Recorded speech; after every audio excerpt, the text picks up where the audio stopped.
Well, it's Tuesday, and you know what that means.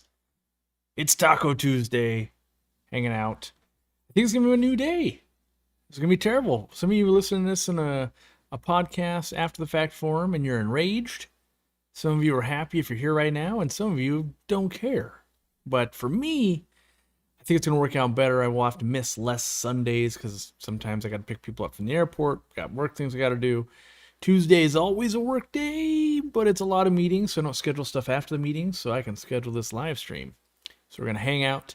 Yeah, I should start with doing my job. New merch drop.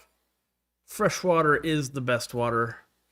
If you want to represent that shirt, you can grab it at aquariumcoop.com, and you can start passive aggressive fights with everybody who owns saltwater aquariums at any event you would go to, whether it's a club, an event, your local fish store, your backyard, your basement, your bedroom, your bathroom. Maybe just lurk in the window as people drive by, letting them know, representing. So, yeah, that could be done. So, yes, get it today while we still have them. And this came up from doing a home show for the Greater Seattle Aquarium Society. And the takeaway was freshwater's the best water. Why are we even looking at these saltwater tanks? I'm a freshwater guy. I have a sneeze brewing. It'll come out and blow your eardrums any day now. Raising the bar for shirts. I don't know if we're raising the bar. Well, maybe. I did spend way too long on this shirt to the point where Randy was ready to give up, and poor AKT, which is our merch company, like, I am relentless when it comes to merch because I got to wear it, right? And I refuse to wear things that I don't like. And so if I don't want to wear this all the time, I don't want to own it and I don't want to sell it. And being that I have to wear the things I sell, they got to be good. So we don't make any money on shirts because the scam is print one color shirts, low quality, cost you $5, charge $25, go to the bank. Instead, we do it the opposite of like, can we put more colors? Like, look at this. We literally put water as blue. Costs more money to do that because we only screen print. We don't print on demand, meaning it's not like it goes through a printer and just prints 4 billion colors. They literally have to set up the machines to screen each color, and by changing one word, it literally just adds money. But it needed it. Water needed to stand out for it to look right to me, so that's what had to be done. All right. Can I stand and show the shirt? I could. Ugh. Fresh water's the best water. Zoom, enhance. How's it look back here? What about if you're walking? All right. Now you've got the action shots that you needed. Those can be used for the memes. Let's see here. What does my shirt say? Well, now you know. What are we talking about today? Someone was asking. Well, I had a topic lined up. Oh yeah, water. Because I was geeking out about shrimp. I've been geeking out about shrimp for about 2 weeks now. Which I'm always geeking out about shrimp, but I started setting up some tanks. You guys will see the videos, or not setting up tanks, changing tanks to set up for some shrimp. And I've discovered that my water is crazy. So when I first bought this house, it was like in the summerish time. Well, when we like walked through because we wanted to buy it. So I tested the water with test strips, and it was real hard, high pH, all of that. And lots of TDS. And then like during the rainy season right now, not so much of the TDS and hardness. Hardness still there, but TDS not nearly as high. And so I've ordered a stupid expensive $50 one-time test that will test some water samples. So I'm going to do my tap water here. I'm going to do the store's tap water. And I'm going to sneeze. Gosh, this thing will not go away. I get to do up to 4 tests, basically. And then I have to ship them to Germany to run all the crazy tests on them. and it's a $50 test. And so I really want to know exactly how much calcium do I have, how much magnesium do I have, and can I optimize that for shrimp and other stuff too. And really, it's not so much this one glimpse. I want to do it now, and then I want to do it like in July or August and compare them for both the store and my house and just see do I see the drift happening between a wet season and a dry season here? Because without logging it, I'm seeing it visually. Like, what? That's not what I literally bought this home based on this water. It's good library water. And then here I am going like, yeah, but if I don't feed the easy shrimp and snail shells, my snail shells aren't holding up. And so I think it purely depends on the time of year. And so I want to get to the end of that. And you get digital results and all that. So it'll be really nice to track. And I can probably even put up on a screen and show you guys like, hey, check it out. Like, here's actually what's in my water. Because I know there's like a little bit of arsenic. There's all these little things that are in there or can be in there. And, being that, yeah. So it's like an ICP test. Yes, it is like that, but it's like the higher end version of that. And insane clown posse test. Yes, insane clown posse. Are you putting Wincy on? She isn't worried about you. She couldn't figure out where you were. Wincy had to go to the vet today to get her teeth cleaned. That's right, TEEF, teeth. And she lost 2 tooths, right? Yes. Yeah. You gonna bring it over here? Yeah, both of them were wonky. One was infected. Are you doing okay? Oh, yeah, an infected tooth?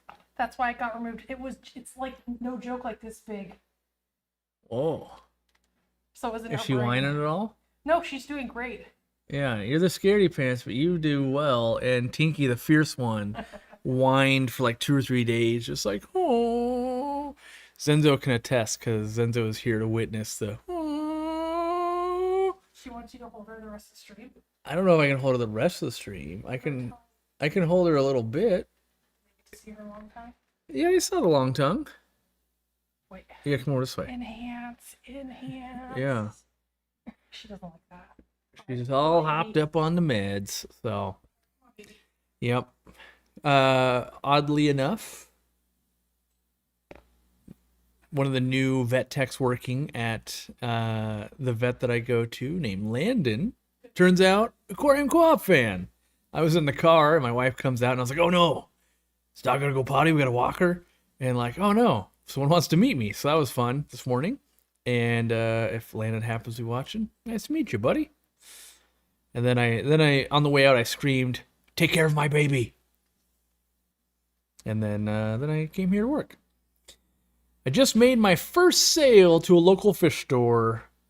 60 panda corridoras. I started out breeding because of you and Nolan's Aquarium, only store in Orange County that carries Aquarium Co-op products. Dang, nice. For the people in the chat, is it Jonah? Jahno? Jahno? Wait, Jahno? I'm not sure how to pronounce that, but for the people in the chat, if you don't mind sharing, how much did you get for our 60 panda corridoras? Or did you trade for it? Or, like what was, we know you did 60 panda corridoras. What'd you get for that? That's where I'm going, right? Outside in Aquatics, donating 5 memberships. Be sure to catch up on all the speakers we hire. I do a terrible job at explaining memberships, so I'll do a little spiel. We hire a expert in the field every month, and we have them give a presentation.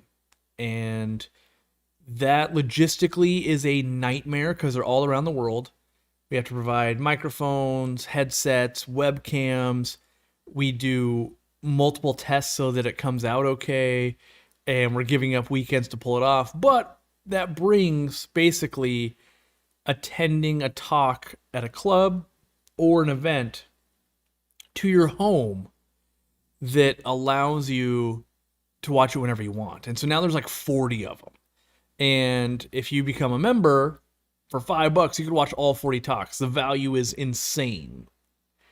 That's a lot of money. Like I just did the math, and like we're over $20,000 in paying for talks at this point, with equipment and that kind of stuff. So like, you that's kind of awesome for $5. I mean, obviously, lots of people have been members for many, many years.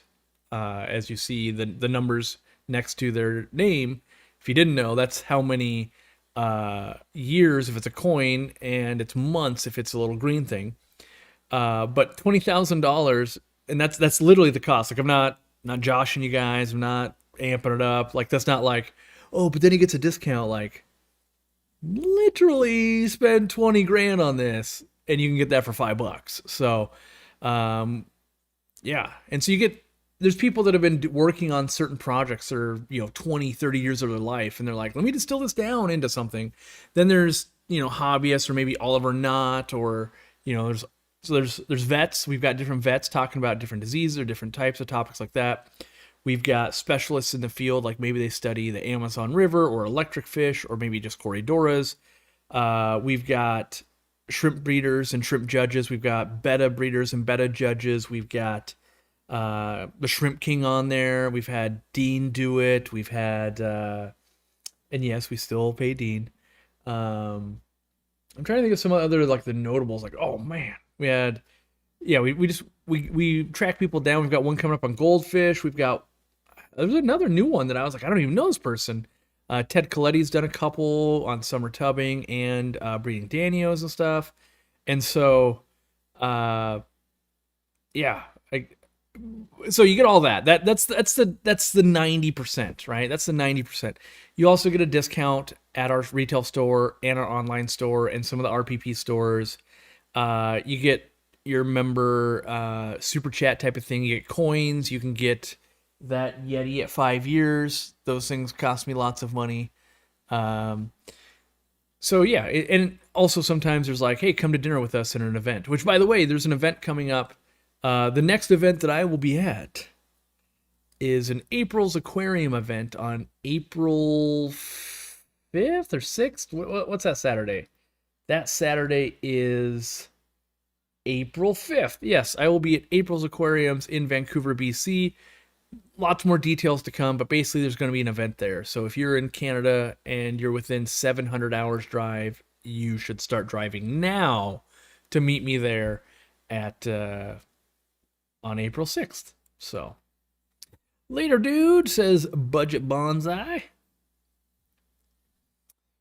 I just had a big Liberty Molly sale at my local fish store. Got $75 for 15 larger juveniles. Wow. Is that $6 each? Yeah. You did good. Yeah, that's good. I like that. Let's see here.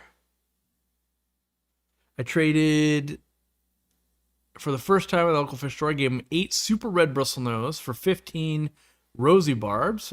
I've been wanting them for a while to help control some of the hair algae. That's a win-win. You got what you wanted. They got something they could sell. I like that. What's the ETA on the new root tabs? Too long. I don't know. There's no estimate. There is working on getting, I think it's German engineers to figure out how to change the formula ever so slightly to get less variance during the run. And then the question, how long does that take? Yeah, I don't know. We've been working on it. Or we aren't, but the company we buy from is working on it. I don't know, though. I ordered the test strips from you guys. They're great. Glad to hear it, Shelly. Glad to hear it. 200 test strips for that price. Steal. And then if you cut them in half, you could test all the things. All of them. A member for only a month, and I've already put it to good use. Well, that's good to hear. Katie? Thanks for supplying Tsunami Aquatics in Tucson with your products. Makes it easier to get. Good. What else? Oh, someone was asking about some Zis products. When we were going to get egg tumblers back. We have already purchased them. They are already here in the country. They are sitting at the LA shipyard. They've been sitting there since the 14th. So they're waiting on train space, whatever that means. It's been 11 days and they haven't found train space. So they got to get on a train and come over to Lexington, Kentucky. The day they do, they will be put into inventory and you will buy them. But until then, we've paid for them in full and they sit there, unfortunately. What are some things you can do to keep the hobby exciting? Sometimes I can't help but feel bored. Yeah, so I think this is actually going to be the talk I'm going to give at the Keystone Clash. So I'm not going to go into it too deep here, but I've been thinking about this a lot because I've had to do it. I think I've got a good perspective on this in that I still love the hobby as a hobbyist right now, and I work at it 50 plus hours every week. And I definitely have burned out a bunch of times and brought myself back from burnout. But recently, whether, not that Zenzo would admit it or not admit it or anything like that, because I feel like doing some of the things I've done, I've been able to help Zenzo get reinvigorated. Not that he was totally out, but you see he's making a little more videos, he's changed up his office setup, he's doing some of that. And so seeing this and knowing what worked for me and what's starting to work for Zenzo and it's worked for some other people, I think I've got some blueprints I can lay out on how to keep it going longer for you. And knowing, I haven't even thought of the title yet, but something to the effect of, how do you keep aquariums as a lifelong hobby? You know, maybe you pick it up when you're young. It is not something physical, so you can do it even when you're old. You can do it as lifelong, but why do people struggle? And I think a lot of it will come down to it's a marathon, not a race. But we like to have all the things all the time, which you should be buying all the things all the time from us, unless I tell you to slow down, which I will. So, what day am I talking on the Keystone Clash? I don't know. That's probably a good thing to figure out. We should ask Steven or Jenna and then figure that out. Yeah. Zenzo's also talking. I don't know if it's same day or not. I don't know. What I do know is I won't be setting up a booth, but I may camp out at somebody's booth. I'll let you guys know. If I'm like, hey, I'm always over here or I'm always over there. Don't know yet. Could be on the move. You don't know. Aquarium interest definitely fluctuates. At least I go through phases. If you're getting bored, maybe try making smaller snail or plant-only tanks. You can stick them just about anywhere. Yeah, some people they need more, some people need less, some people need a break, some people need money, some people, like, I've seen so many reasons that may or may not apply to any specific person. And the biggest overall arching thing, when you're not having fun, change something. You know, if you're eating a normal sandwich every day, you're just like, yep, it's my turkey sandwich. You put a little pesto on that, like, ooh, wow, this is different. Get a little mustard one day, like, ooh, yeah, changed up a bread, different cheese. A lot of stuff you can do. Stefan says probably both days. I mean, that could be a thing. I don't want it to be a thing. I live in fear of public speaking. I hate it. Apparently, I'm fairly okay at it, but I don't enjoy the time before because I'm like, what if the mic isn't good? What if people don't like me? What if? And the sooner I talk and then I'm done, I'm like, phew, got the thing I'm being graded on done. Okay. Because, yeah. I sold my gold laser cories to a shop near me for $8 a pop wholesale, and I was able to offload 30 of them. Is that a good deal? Yeah. I think he did pretty good on that. Yeah. I as well am breeding some gold or orange laser corridoras, and I'd be ecstatic to get $8 a piece. Yeah, I would take 5, and I'd be happy with it. Much less than 5, I'd be like, ooh, you guys. So my big thing when I'm selling fish to a store, which, let's be honest, mostly to my own store, but my big thing when I didn't have my own store was I'm willing to sell cheaper if the store is willing to sell cheaper.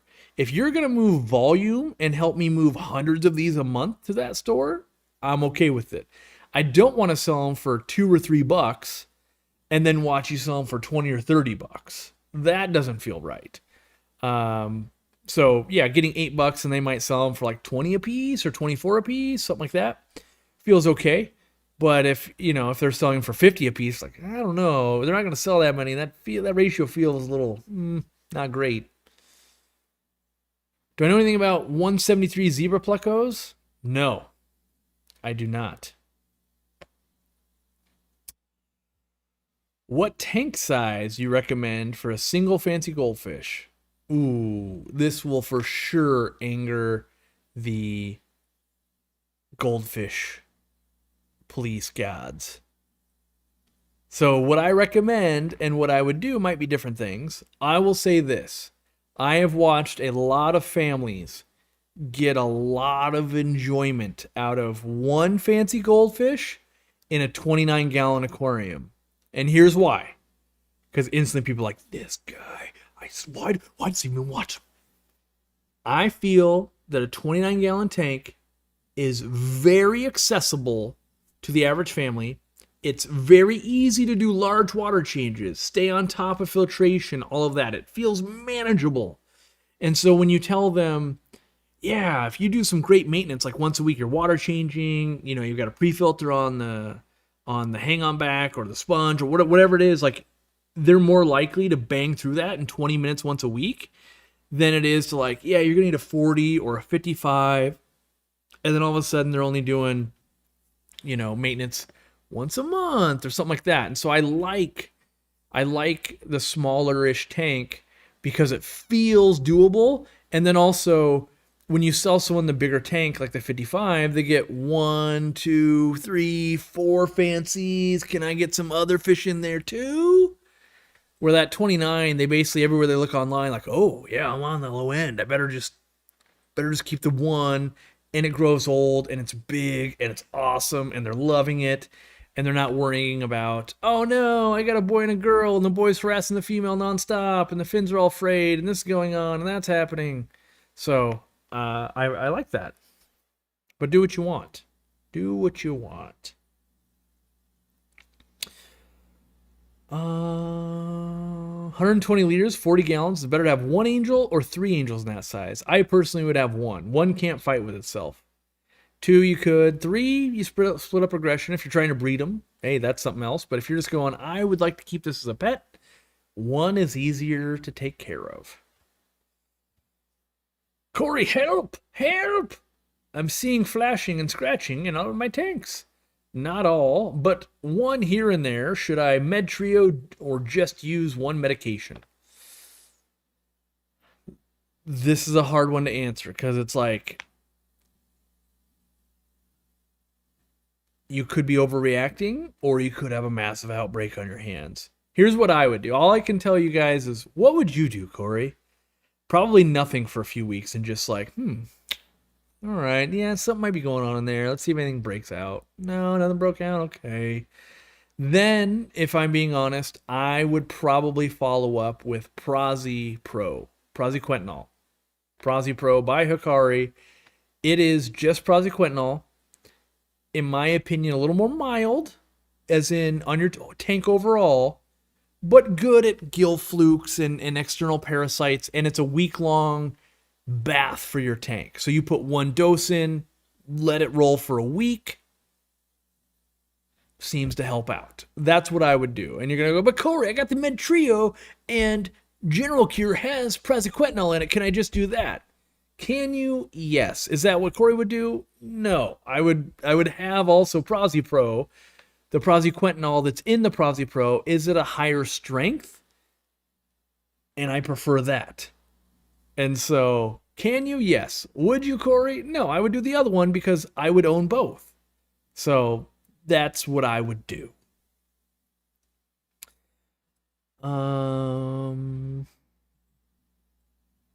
Yeah, it might be worth posting a picture or a video of the flashing on the forum as well.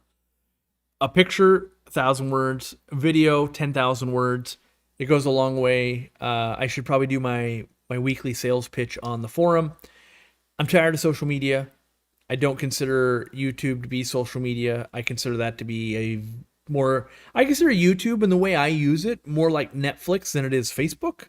So I view it as more of not a social media platform. But I don't I'm not getting the meaningful conversations I want in Facebook and Instagram and things like that. I'm getting some of it in the forum. The forum is, I would say, it's in the like the tween stage. It's got some very knowledgeable people on there. There's still new people every day asking newer questions, and we're all helping and filling those out.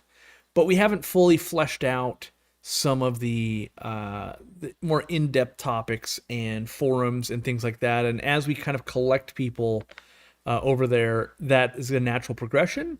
And so, like Shrimp Sanctuary, for instance, is in there, and he's a shrimp judge, and he's overseeing the whole shrimp section, and we're onboarding some more shrimp people, and that's a good thing. And then you've got Stephen P, who's kind of more into chemicals and planet tanks and stuff like that, and that's kind of more of the plant world. And in the plant world, we were talking about this yesterday in Steven's stream of like, it's a chicken and the egg thing. The people that are advanced in the hobby want other people that are advanced to talk to, but they're not gathering anywhere. And when they go somewhere, they go, well, yeah, but people are talking about not advanced topics here. And it's like, well, yes, but you need to stick around and help start the conversation and graduate people.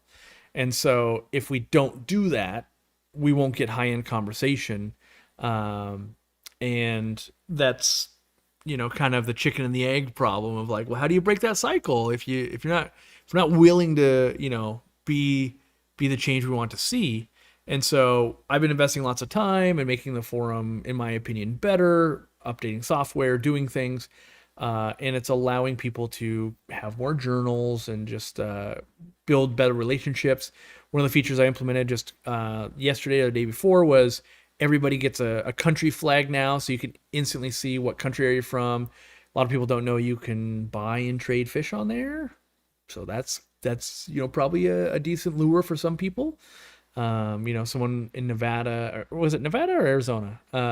Lots of cool rice fish up for grabs. A lot of the community is great there. It's smaller, and everyone knows everybody else is just a giant fish nerd, and to be nice to them. And so that's what's happening.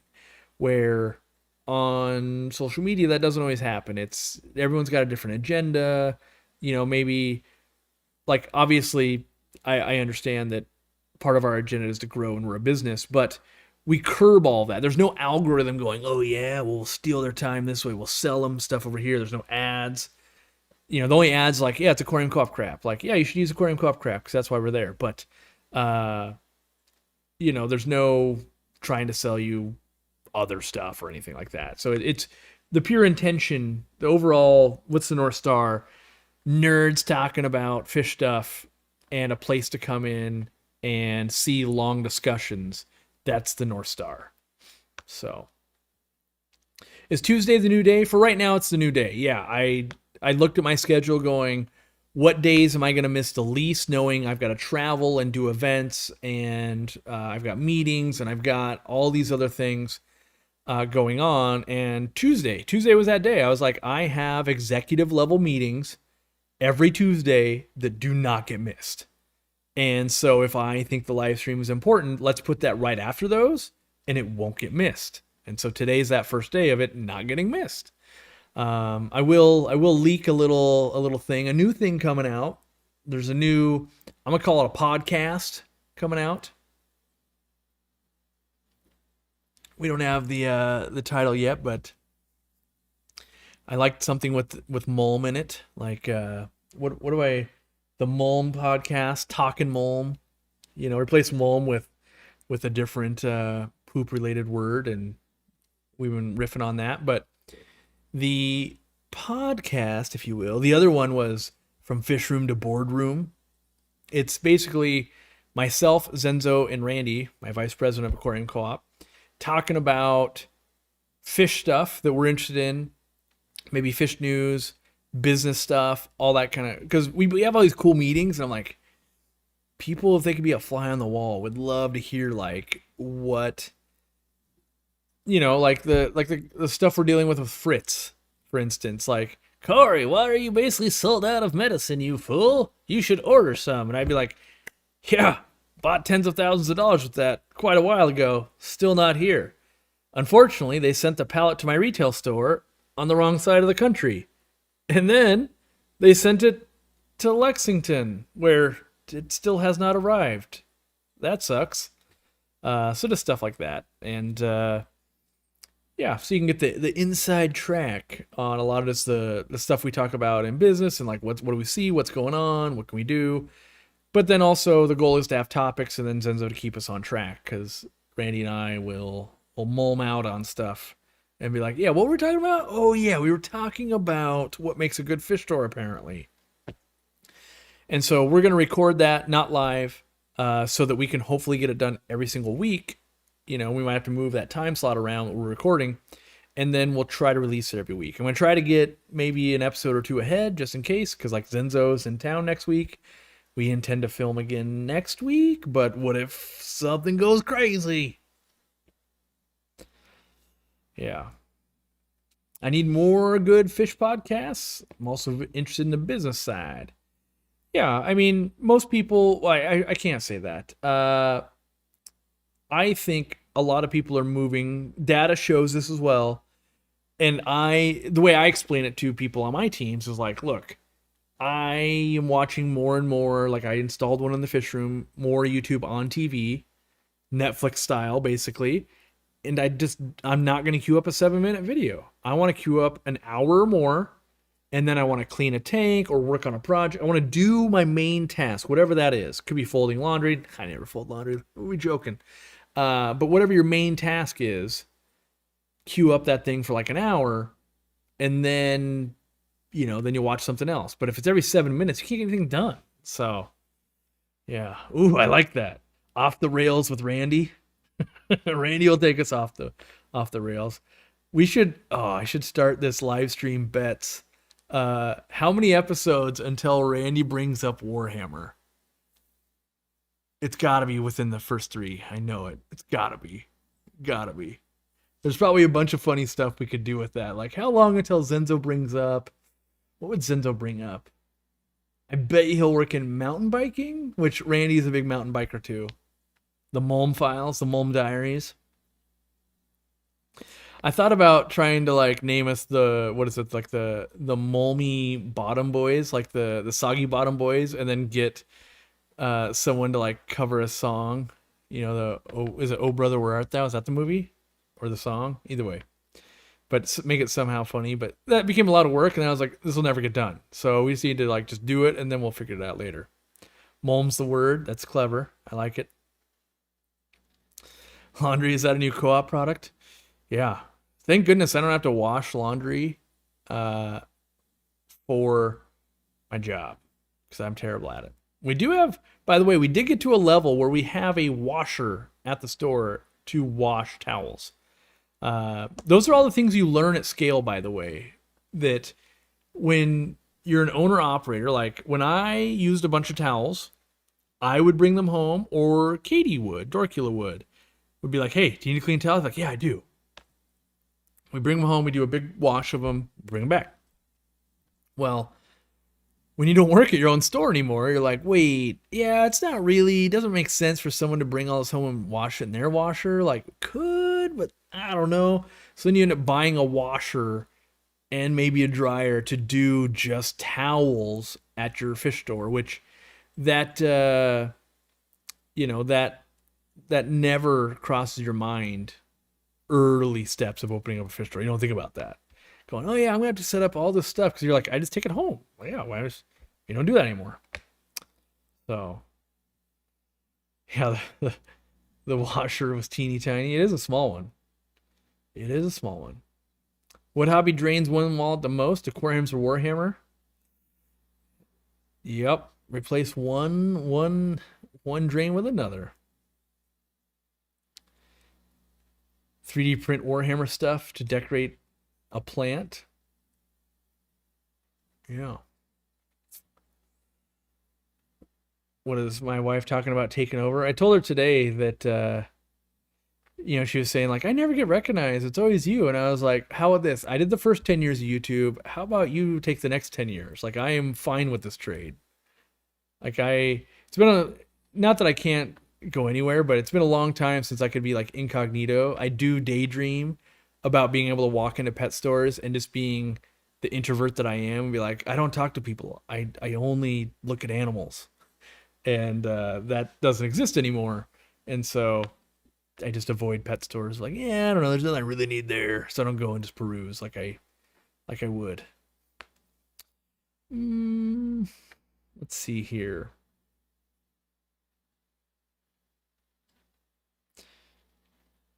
Can super red bristlenose and albino longfin bristlenose breed? I'm guessing you mean together. Yes, they can. Same fish, different color morphs. So, doable. Thoughts on mascara barbs? Super cool. I suspect they might eat some algae, but I haven't kept them in my own home and like tempted them with such an algae. Trade the YouTube streaming for laundry? I would. I would make that trade. Laundry anytime you want versus keeping a schedule for YouTube? Yes. The unseen thing about YouTube that people don't see unless they've had to do it.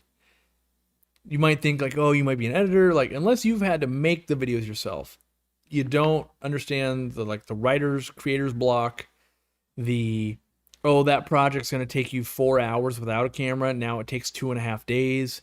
The oops, you forgot to film a part, all that stuff where it's like, yeah, like the next video that comes out, you're like, that was a solid 9 hour day that you did that in. That it was only an hour worth of video. Like, yeah, it took me 9 hours to get something worth watching for an hour, and that doesn't include editing or anything. That's just, and so yeah, trading that for like, oh yeah, you could do this other thing in life, like it's a thing you can do when you wanted to do it. That sounds great.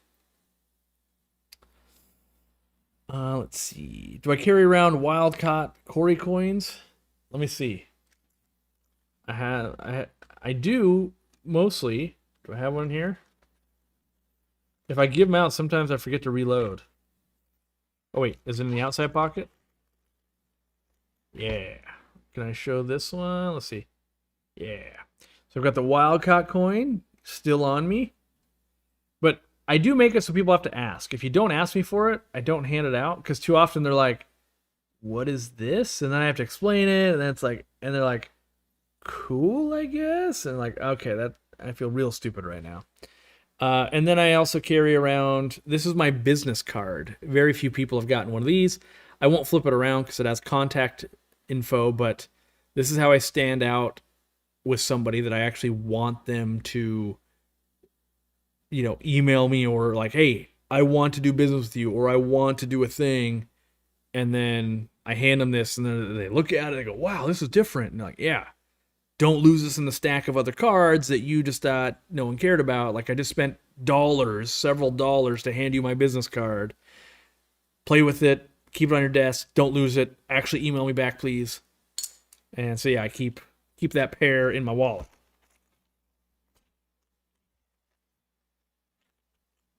Find this. Here we go. Some good ASMR. Oh yeah. What's my favorite fish we found collecting in Peru? Oh, easy. Those gold plecos that we never got. They were dope. Yeah. How much does it cost to feed a Mabu puffer per month? Depends on at their biggest, probably 150-ish a month. Yeah, a decent amount.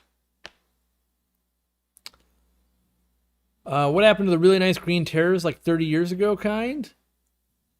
People just don't care. That's really what it comes down to. Like, green terrors aren't in, and so people aren't line breeding them and maintaining good strains, kind of like African cichlids right now. But if that was to come back, they would come back and look better. What is the coin about? People are asking. Can I explain it? Yeah, so the wild caught coin means you basically see me in the wild, hence the wild caught, and then I give you this coin, and I used to do it where it's like, yeah, then you get like an hour of my time. Do you want to go out to dinner or like do something? And then that just kind of never worked out. It was like, really hard to schedule stuff. And so now it's basically just a collector's item. I keep thinking about like maybe it could be worth something at a store or something. I'm like, yeah, that would only work if you're local. And then I'm like, if I make it weirdly monetary, I don't want to be like stocked for it. And then people are like super bummed if I don't have one, which I try to have one. And my wife tries to have one. My backpack has one. Like I try to keep them on me, but then like, you don't have it. I don't get my thing. Like, I don't know, man. I got a lot going on, and I didn't know that I was going to run into you in the wild. I don't know.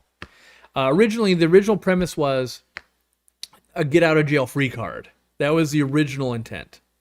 And it did not work like that. It actually worked the opposite. So the goal was original scenario, go into grandma's house. We need to stop and pick up bread or something for dinner, right? Like, hey, can you stop and you can get cranberry sauce, whatever it was.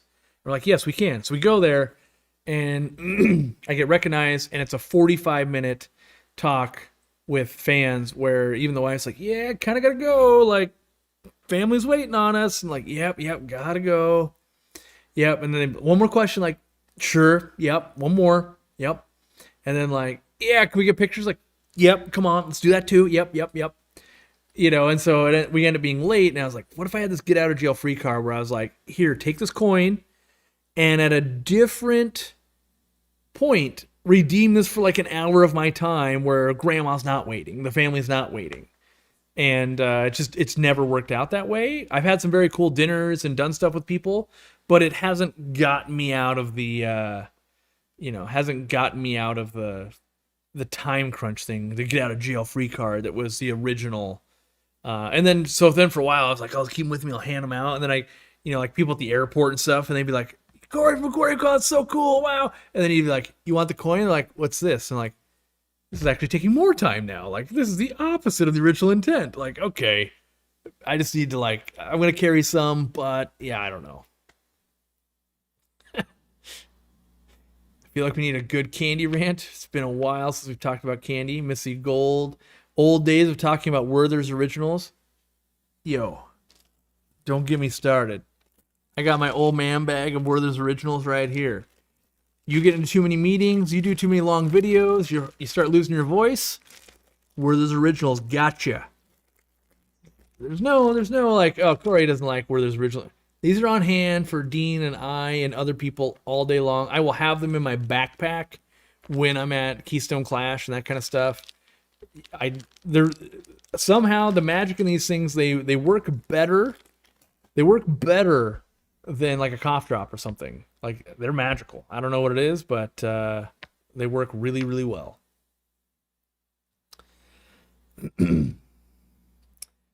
Let's see here. Yeah, bro, the originals. Gotta be the Werther's Originals. Can't be. My wife thought I might like the ones filled with caramel or something. Nearly divorced. Nearly led to divorce. I don't care, they're from the dollar store. Not the same. Denise donating 5 memberships. Congrats to those who won. Oh, I've got some more. I think one more announcement I'm supposed to do in live stream. Shirt, got that. Wonder Shells. If you like Wonder Shells, get them while you're getting them, because we're never bringing them in again. We are tired of, at this point, so few people sell them, and they make so few of them. We buy out every wholesaler in America, and we just bought, I don't know, a couple $1,000s worth in Washington, rebox them, shipping them to Lexington so we can reship them out. And even at the price we're selling for, we basically don't make money. So if you were like, oh man, I only want Wonder Shells, buy them all. We're not selling anymore after this. But if you're a normal human, you're like, I just need something for calcium, and these easy shrimp and snail shells are a better deal, then just buy these, because I'm bringing them in by cargo container and I can control the flow. Where, as we were joking, and maybe we'll joke on the Mullen podcast. What was it? I don't know, but basically it was like #Weco, which is the brand that makes Wonder Shell sucks. Like, they are impossible. Well, I shouldn't know that they're impossible to work with. I've never actually been able to establish contact, no matter how many times I've tried or people in my company have tried. They clearly do not make enough, and I don't know what to do other than like So you shipped 5,000 of them, and one day later we bought the wholesaler out, and then you sat out of stock for 4 months, even though we email you saying restock, restock, restock, restock. So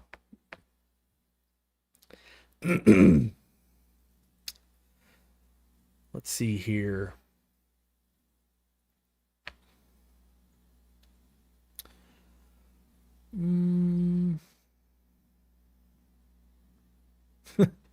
So say thank you. Yes. My wife keeps me operating in life. There's no doubt about that.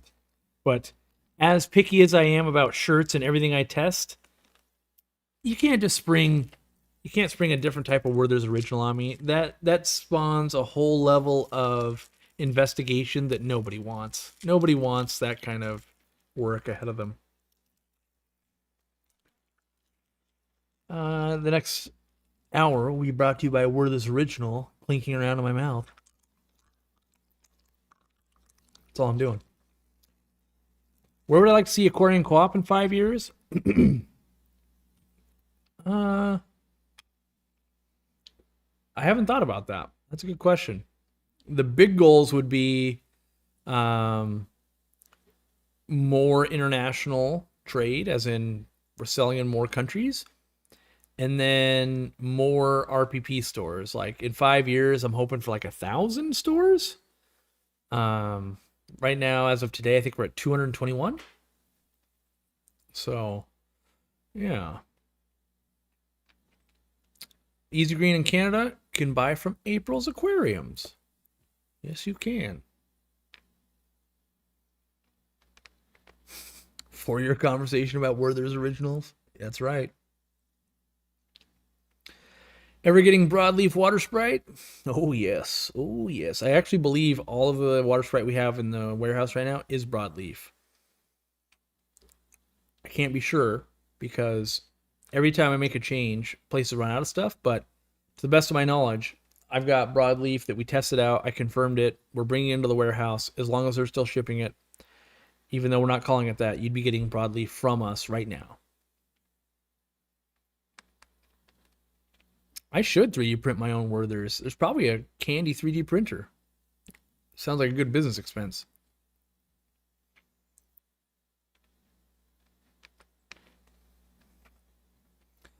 I'd buy your USB air pump and sponge filters if I could in Australia. Yeah. Where is April's Aquariums located? In Vancouver, BC, Canada. Anyone got a fix for the Seachay whale that won't stop dripping?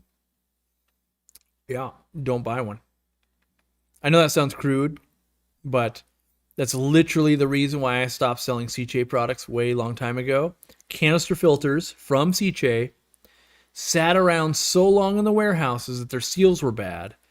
And then when they started leaking on all of my customers, and I was like, yeah, I need more O-rings. And they're like, yeah, no, we don't have those. And so then I was like, so I'm just eating $200 per canister filter for returns? And they're like, uh-huh. And I was like, cool. I know how this works. Not selling you anymore. Not supporting you. And here we are. 10 years later. 1 million subscribers. Still hating the Seachay. You know why? Because you were screwing your customers and the local fish stores. That's right. Before Jay Wilson's time, in fact, my rep at the time was Kirby. Kirby was my rep at the time. But honestly, to get you help in the right now, if you can get any silicone grease and or Pam cooking, something to like oil up and lube up the O-ring, you might be able to get it to stop, and then you need to find a source to get a replacement O-ring. So that's the next steps. The next steps like, hey, can you get some silicone grease at the hardware store, or you got Pam cooking spray. Take a look at that O-ring and make sure there's no cracks in it, that kind of stuff, and then scour the internet, get yourself a new O-ring for that, and yeah.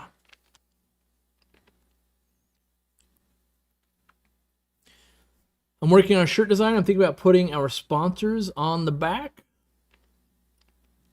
Yeah. All I can say is Make sure you ask the sponsors first. Like one time that happened to me, and I was not pleased to be on a sponsor on a shirt with companies that I don't agree with morally. Just because someone else sponsors an event and you sponsor an event doesn't mean I want to be part of that shirt or that design or anything like that. It's one thing to sponsor an event, like, oh, maybe we started, sponsoring Keystone Clash early, and then they bring on, like, I'm trying to think of a company that would be safe to be like, yeah, they're terrible, but let's say they brought on a company that was like fleecing customers left and right. You wouldn't want to be associated with them, So just make sure that, seeming like, yeah, it's doing a good thing. Of course, everyone wants free advertising. Not necessarily next to other people that might not line up with your ideals, because then people start going, well, then why would you be right next to them? Why would you be on the same thing? It's like, I intentionally wasn't. That's not my thing, actually.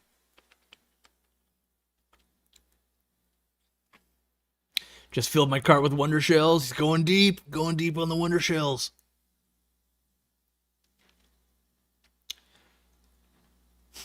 I love CJ, Waze, and tidal filters.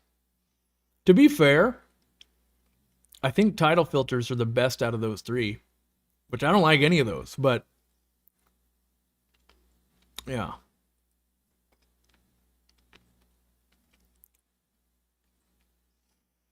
Any plans on doing a video about just going out into your pond and basically making an aquarium with what you find? Hell no. Nope. Because what that'll do is it'll spawn so many questions I don't want to talk about. What's that thing in the water? What's that thing do? Did you like it, Corey? What about this thing? Corey, what about my backyard pond water? What about that mud puddle? What about this? What about this? What about this? What about this? And I'll be like, I don't want to talk about that. So I might go grab a thing of water and do my own thing, and I'll never see video ever. And then I would enjoy it. But I wouldn't go out and do that because I don't want to spend the next 5 years talking about what about this thing that you're doing and that has unlimited variables. How about my thing? Like, I don't know. I just don't know. I'm sorry. But you should do it. Like, it's fun. Doing wrong. I will stare at a pond. I will stare at any body of water and be like, I wonder what that thing is. That's weird, right? That's weird, huh? And I'll look at my wife, like, look at that thing. Weird, huh? You know what do you think that is? Fascinating. I just don't want to be the guy where all of a sudden it's my job to be like, tell me what that thing is. I got no idea. Don't care. Don't know. Just looking at it. Before the fish store, how many aquariums did I have at one time? I'd have to do like a mental count. I think it was around 30. I think 30 or so. Up to 55s. I had what? 1, 2, 3. 3 55s, and then I had 3 20s, 5 20s.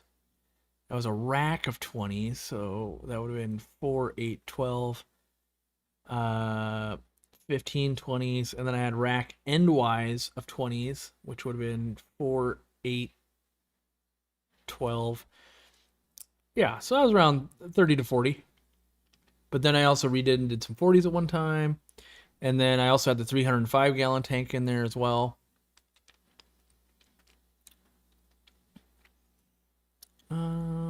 Did Chihuahua ever deliver all the things yet? Yes. So like a week ago, I finally got that second order I placed. So out of 5 orders, the second one came last by like a long time. And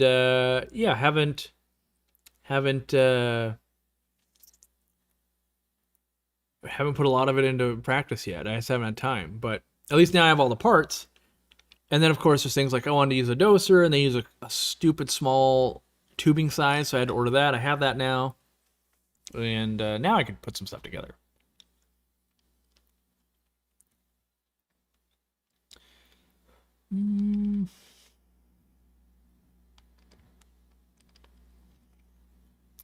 Marine canisters leak occasionally, and I just open it up and push down the lid and close it up, and boom, it's fixed. Yeah, sometimes it's just seated wrong.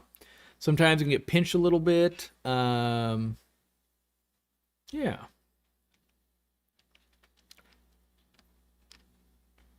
Thank you for your custom hang-on back filter. I don't have a custom hang-on back filter. My 80 gallons been staying clean, clear with a Flue Ball 110. Happy it didn't get a title 110. Oh, maybe like hot rodding it or customizing it? Yeah, I do have videos on that. I do think there's I do think titles can be made better. There's some 3D printing stuff I think we can do to make it better. There's some mods we can do, and I did buy one. It's sitting on a rack of video ideas to do, and I do plan to launch that at some point with here's what I would do to optimize this one. But yeah, I part of me always just wonders, like, why is it that us as the hobbyists have to optimize the canister filter? So what I mean by that is, if you go and buy a sports car, like let's say at a BMW or something, or a Mercedes, they've got all these engineers, they've got all these people work really hard and have basically optimized that vehicle.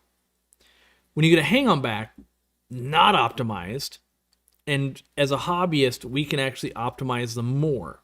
Now, there's car enthusiasts like, oh, I could optimize that, Mercedes or that BMW or whatever more. Like, can you though? You can change a lot of things, but can you actually make it more efficient? Some of the stuff is limited by like, well, you're breaking the law now, you're changing the computer timing, you're doing some of the things, but for the most part, there's a lot of industries where the thing is actually really, really well dialed in. And then you've got hang-on backs here where it's like, it's fine. Like, let people do a thing. You'll figure it out. When these companies have been around for 50 years and it's like, just do better. And so I try to lead by example of, you guys will be like, hey, this thing's better if you do it this way. And I go, oh yeah? Yeah, we should do that. So that's where, like, battery life's getting longer on our products. The feeder, right? It'll have a different adjustment piece. We didn't go with this. We went with a weighted bottom so that instead of it doing this where it wants to fall, it'll just be weighted all the time. Longer cords, you guys are like, hey, we want only type C and we want longer cords. We do it. And I just don't understand why companies with 100x are employees and money and development people and all that don't just go, oh yeah, so everybody wants us to do this thing and it would be a 3-cent cost and we're not doing it, huh? Okay. That seems like a good idea. I don't get it.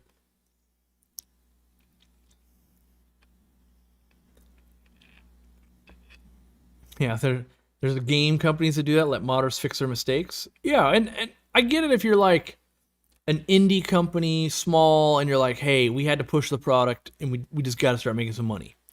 And then you've got like a Fluval where it's like, oh yeah, we've had the same canister and hang-on back for the past 30 years. And then they'll keep doing updates, right? Like, hey, we got the new one, guys. Like, it's going to blow your mind. And like, oh yeah? And like, yeah, you see that thing that no one complained about? We changed it. You know that list of all the complaints you guys have had for 5 years? We ignored them. You should buy that. That's pretty much how it goes. And then we just go like, yep, I guess we're going to have to modify it ourselves again. And then we hope that next time, like, Blue Ball 508, what you got? What you got? You've addressed a thing that no one cared about again. Like, you guys can't even get your canister filters to use the same tubing. You said, you know what? We could make one UV sterilizer that would fit the FX line and the 300 or 400 line. No, I'll tell you what. We'll launch 2 completely different UV sterilizers that will be compatible not at all. It will make it real confusing, and then we'll do real bad marketing on it. And then we'll wonder why no one's adopting it. That's what we do here. Yeah. All I'm saying, who's asking for the Fluval 206? Who's asking for it? Ain't nobody. Ain't nobody asking for that.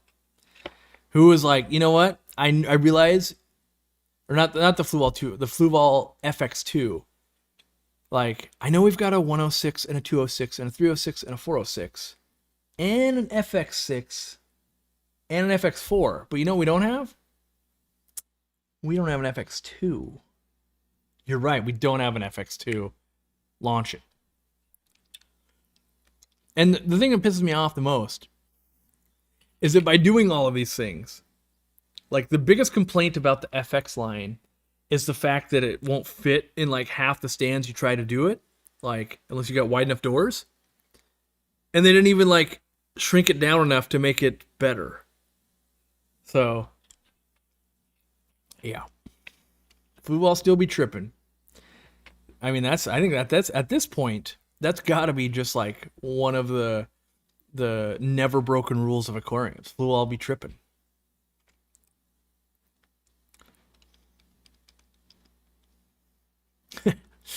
Just remembered Corey changes live stream day. I'm tired of these boring movies.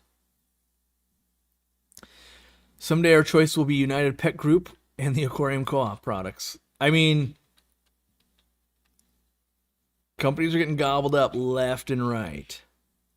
All I'm going to say is like Bulk Resupply got bought out and they create this other group called Aperture Life, right?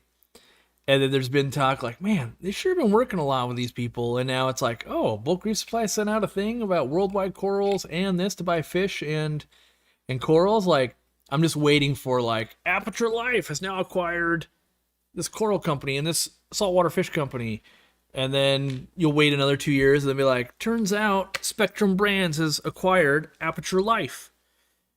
And for those that don't know, Spectrum Brands owns like PetSmart, Petco, Chewy, Marineland, Aquarium, Oceanic, Tetra, like everything. They basically just own everything. They also own like Mars candy bars, Raid bug spray, like everything, like just everything. And so, like, oh, you're a little down on your luck. I could buy you.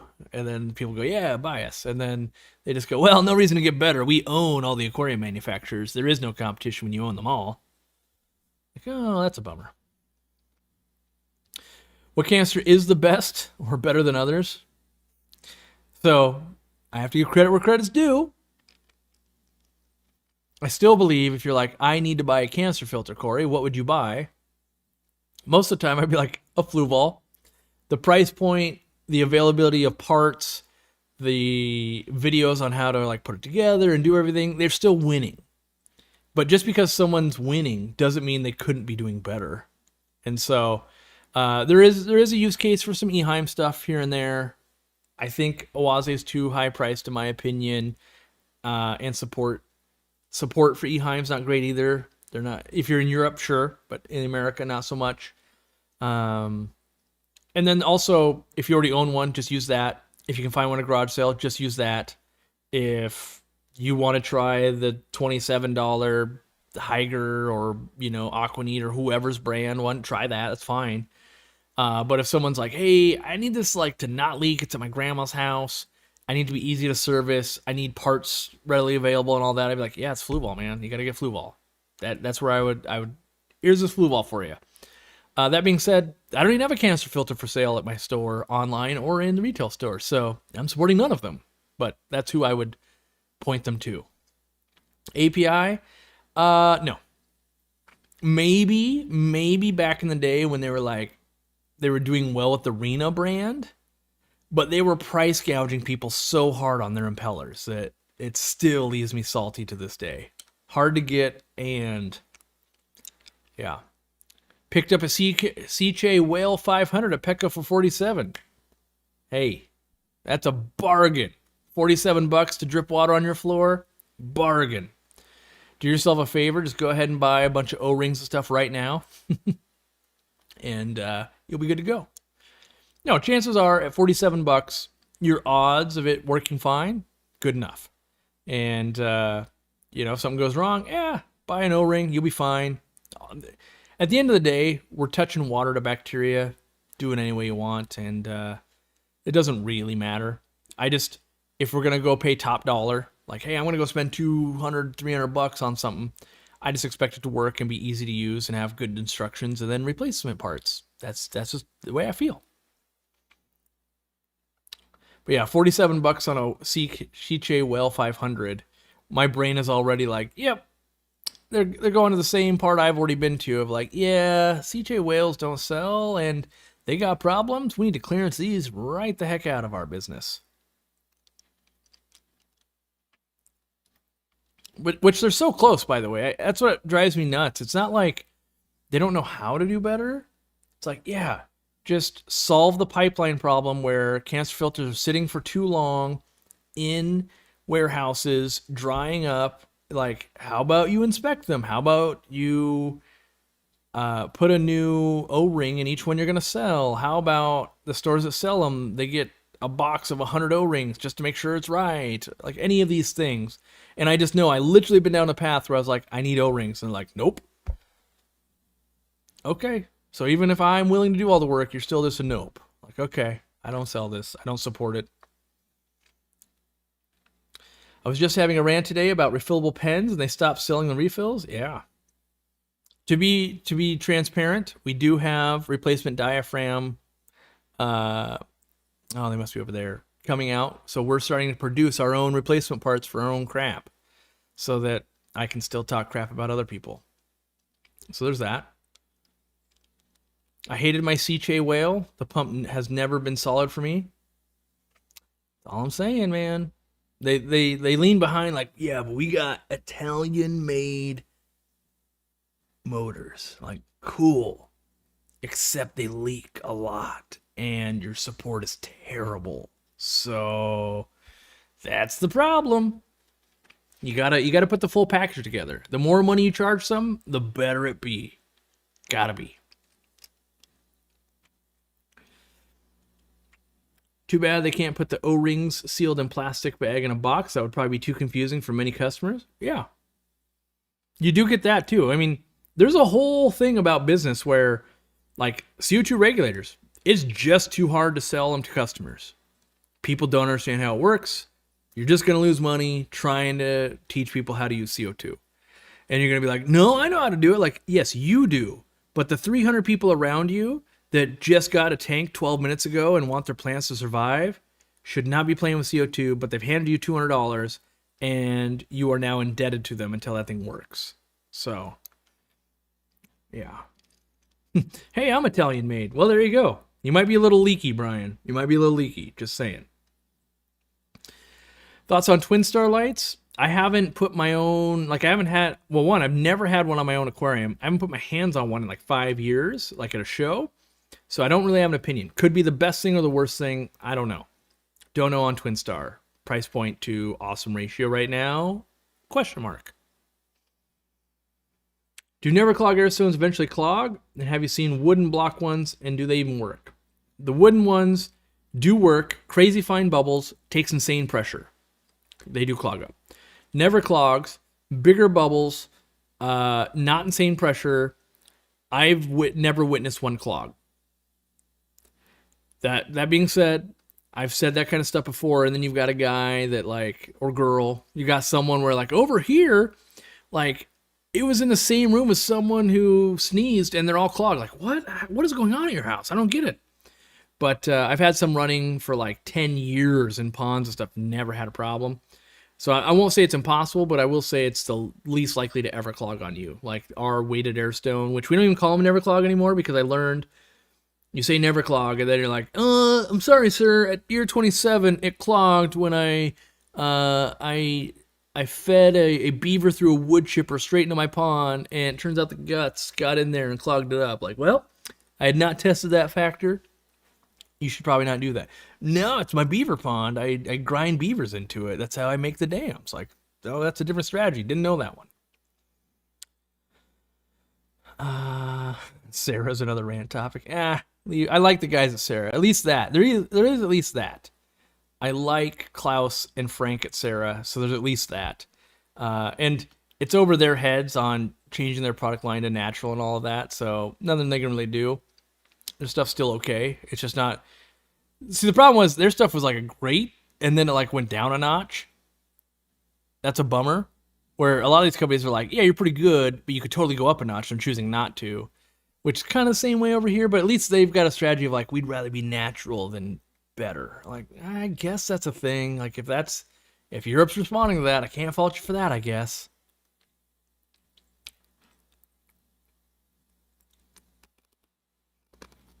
Corey on a Tuesday? That's right. You don't want to see Corey on a Wednesday. By Wednesday, heads are rolling. Do I think we'll ever have the snail trap on our site? No. Prices on Sarah kept going up, and they have a hard time keeping America in stock. So we only put up with that for so long, and then we just don't. And so that's a don't of like, yeah, we don't do that anymore. It's too much of a pain. Should I be quarantining my invertebrates? No. If you're a crazy invertebrate nerd, yes.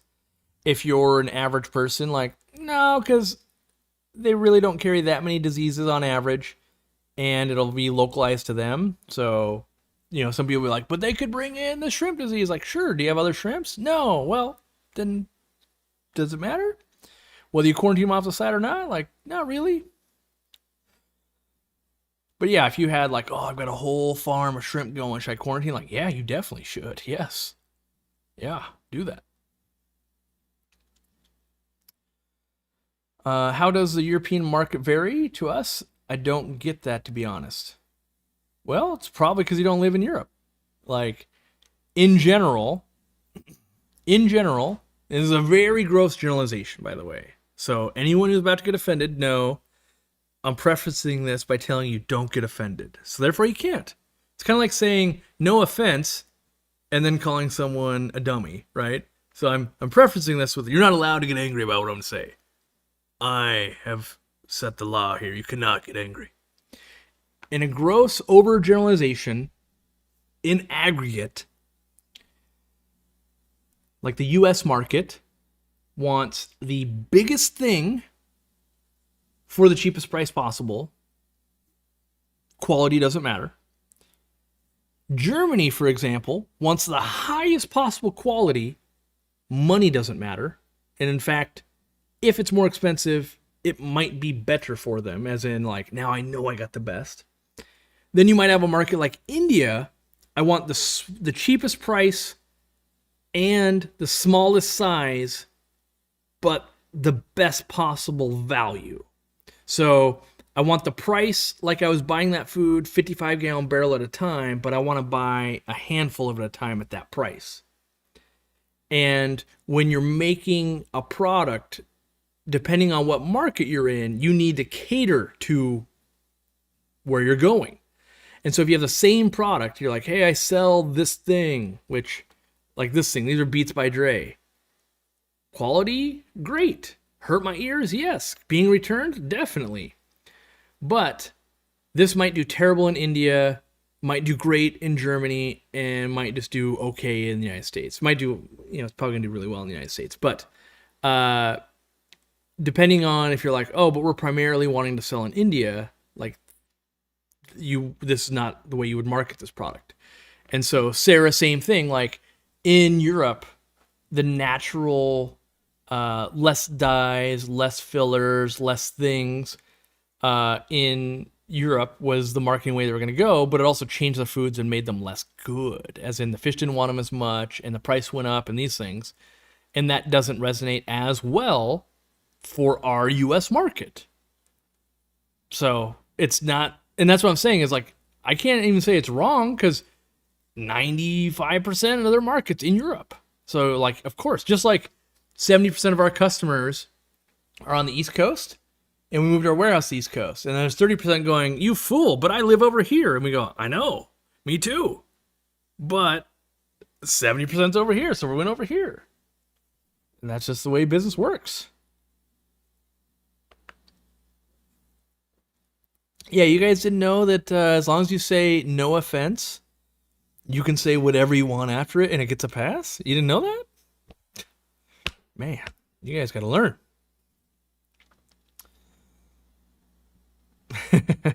American citizens. That looks like garbage. Who would want that? Oh, it's on sale. Give me 10.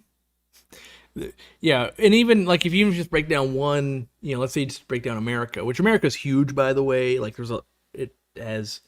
you could be like, oh, bargain shoppers. Yeah, we've got 80 million of those. And you're like, that's more than this country just has of people. But yeah, you always have like the value shopper, that I want to buy the biggest and best shopper. I want the cheapest shopper.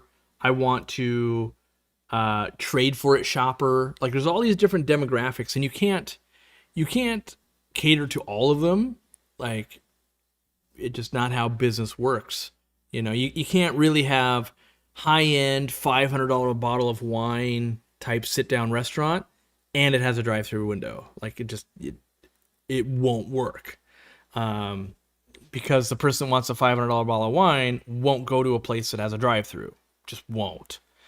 And so you end up having to choose where are you going to market. And so, like, we've chosen, we are people that are newer to the hobby, planted tanks, going from like Petco, PetSmart, chain store experience to want to become a hobbyist. Might now have 2 or 3 tanks, want to make this a lifelong hobby for them and their family. That's our demographic. And you'd be like, wasn't that everybody? Like, no. Some places like Abuse Plant, for instance, they're focusing on high-end aquascaping and that kind of stuff. Like, it's not that we don't want anything to do with that market. It's like we're not going to spend time marketing to that. We don't need stainless steel canister filters. Like, some of you might not know, there's literally stainless steel canister filters, and you're like, but who needs a $700 canister filter? And be like, I know, right? Who needs one? You're like, but I can get 4 of these for that price. Like, I know, right? That's crazy to me too. And then you'd be like, aren't they just going to put it in their cabinet? Like, yes. And then someone will pipe up and be like, but you could buy a glass cabinet. You're like, why would you want that? That seems like it's more likely to break. You're right. And it gets dirty more too. You're also right. And it doesn't hide the stuff you put in the cabinet. You're also right. But if you have a $700 stainless steel canister filter, you don't want to hide it. You want to see through it. And so, like, that's a different hobby. I want to breed fish. I want to raise plants. I want to get my hands dirty. I want to get wet. I want to enjoy it. I'm not going, should I polish the canister filter this week? You think it's shiny enough? Is that light? Is that light lighting the canister filter well enough? Or do you think I should get a different one? You like that Twin Star? Should we go 88 light? Should we get an 88 light for the glass stand? Is that what we should do? I haven't seen someone do that. That's a way we could spend a lot more money and offer no more value. We should do that. And then you've got the people that it's just their artwork and money is no object, and they make the coolest thing you've ever seen, and it just happens to use ADA stuff or whatever. Those people, I've also seen them like, oh, you did that with sticks and mud out there. Like, you're just gifted in everything you do.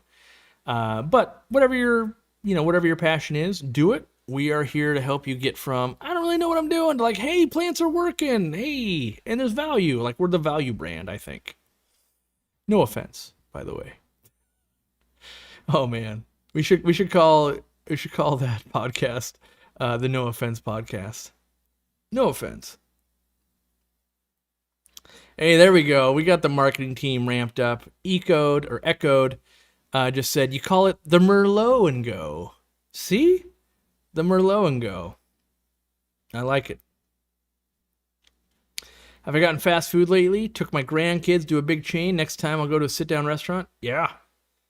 Yes, I've ranted about this kind of a little bit, and mostly I can spend $15 buying, like, you can basically go to a fast food restaurant and call out a number. I'll take a number 6, and then they come back with a bigger number. That's pretty much my problem. If I can go, hey, I'll take the number 7, and like, that'll be $17.84. What? Or I can go to the Mexican restaurant down the road and I'll be like, yeah, let's get an avocado tostada. That's my jam, by the way. And it'll be like, oh yeah, sweet, that was $15. Literally less than whatever the number 7 was at the fast food place that wasn't great. And I got chips and salsa. Yeah. Should call it In All Honesty. No, it should be the In Theory podcast. In theory. I do like that. I saw a very good image. I want to say it was like a Burger King or something. And the person had said, like, here's this burger. I don't know what it was. Like, I don't know if it was the Junior Whopper. It doesn't matter. It doesn't matter. But they had like the large soda drink lid. And it was bigger than the burger. And I was like, that right there sums up what is wrong with fast food at the moment. Like, that picture's 1,000 words right there. The burger's smaller than the cup top. Like, that is the problem. Zenzo and I we went to the dump, and then we went to Jack in the Box because we were low on time and had stuff to do. And I ended up getting 2 tacos, which Jack in the Box tacos used to be 2 for $1. Now they're $1 each. Still worth it. And I got a chicken sandwich. Used to be $1.29, remember? Now it was $3.50 or something crazy. But they had like the junior bacon cheeseburger. Also used to be $1.29. It was like $4.69. And I was like, what clown world are we living in? They should have at least, it should say like, no offense, junior bacon cheeseburger, $4.69. And at least then it would be okay.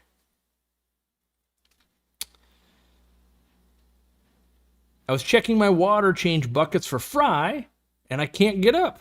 Now I'm just sitting on the floor watching from my phone. Uh-oh. Nothing worse than that.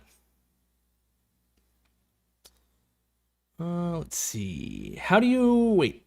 Hey, Corey, do you know how to trigger angelfish to breed? I've got 5 mature angels and a 55. I've had them for a year now, and I'm still seeing no signs of breeding. So assuming you've got boys and girls in there, feed them some high-quality foods. That might be frozen brine shrimp, frozen bloodworms, maybe some aquarium co-op foods, maybe someone else's food, but just making sure it's fresh and good. And then keeping them at 78-ish degrees. If it's too cold, they might be like, ooh, too cold to breed, not right now.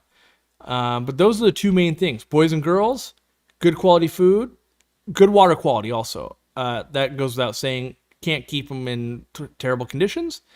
And yeah, usually it's so often you get, how do I stop my angels from breeding? Like, oh.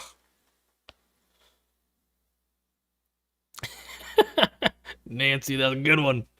Nancy says no more weather rant pills, or Werther's rant pills. That's hilarious. These kind of are the rant. Hold on, he's putting in a Werther's. He's about to yell at some clouds.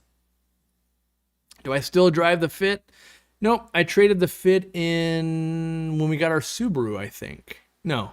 Yes? Yes. Yeah. True. I actually made the live stream. Never missed a replay, but rarely make it live. Yeah. I keep Purigen in my hang-on back for chemical filtration, but when I see how regular sponge filters are without chemical filtration, am I wasting my money on Purigen? Maybe. So I can't know what your water's doing, but I'm trying to think of another thing that would make sense here, but if you don't have a chemical you're worried about, you're probably wasting money.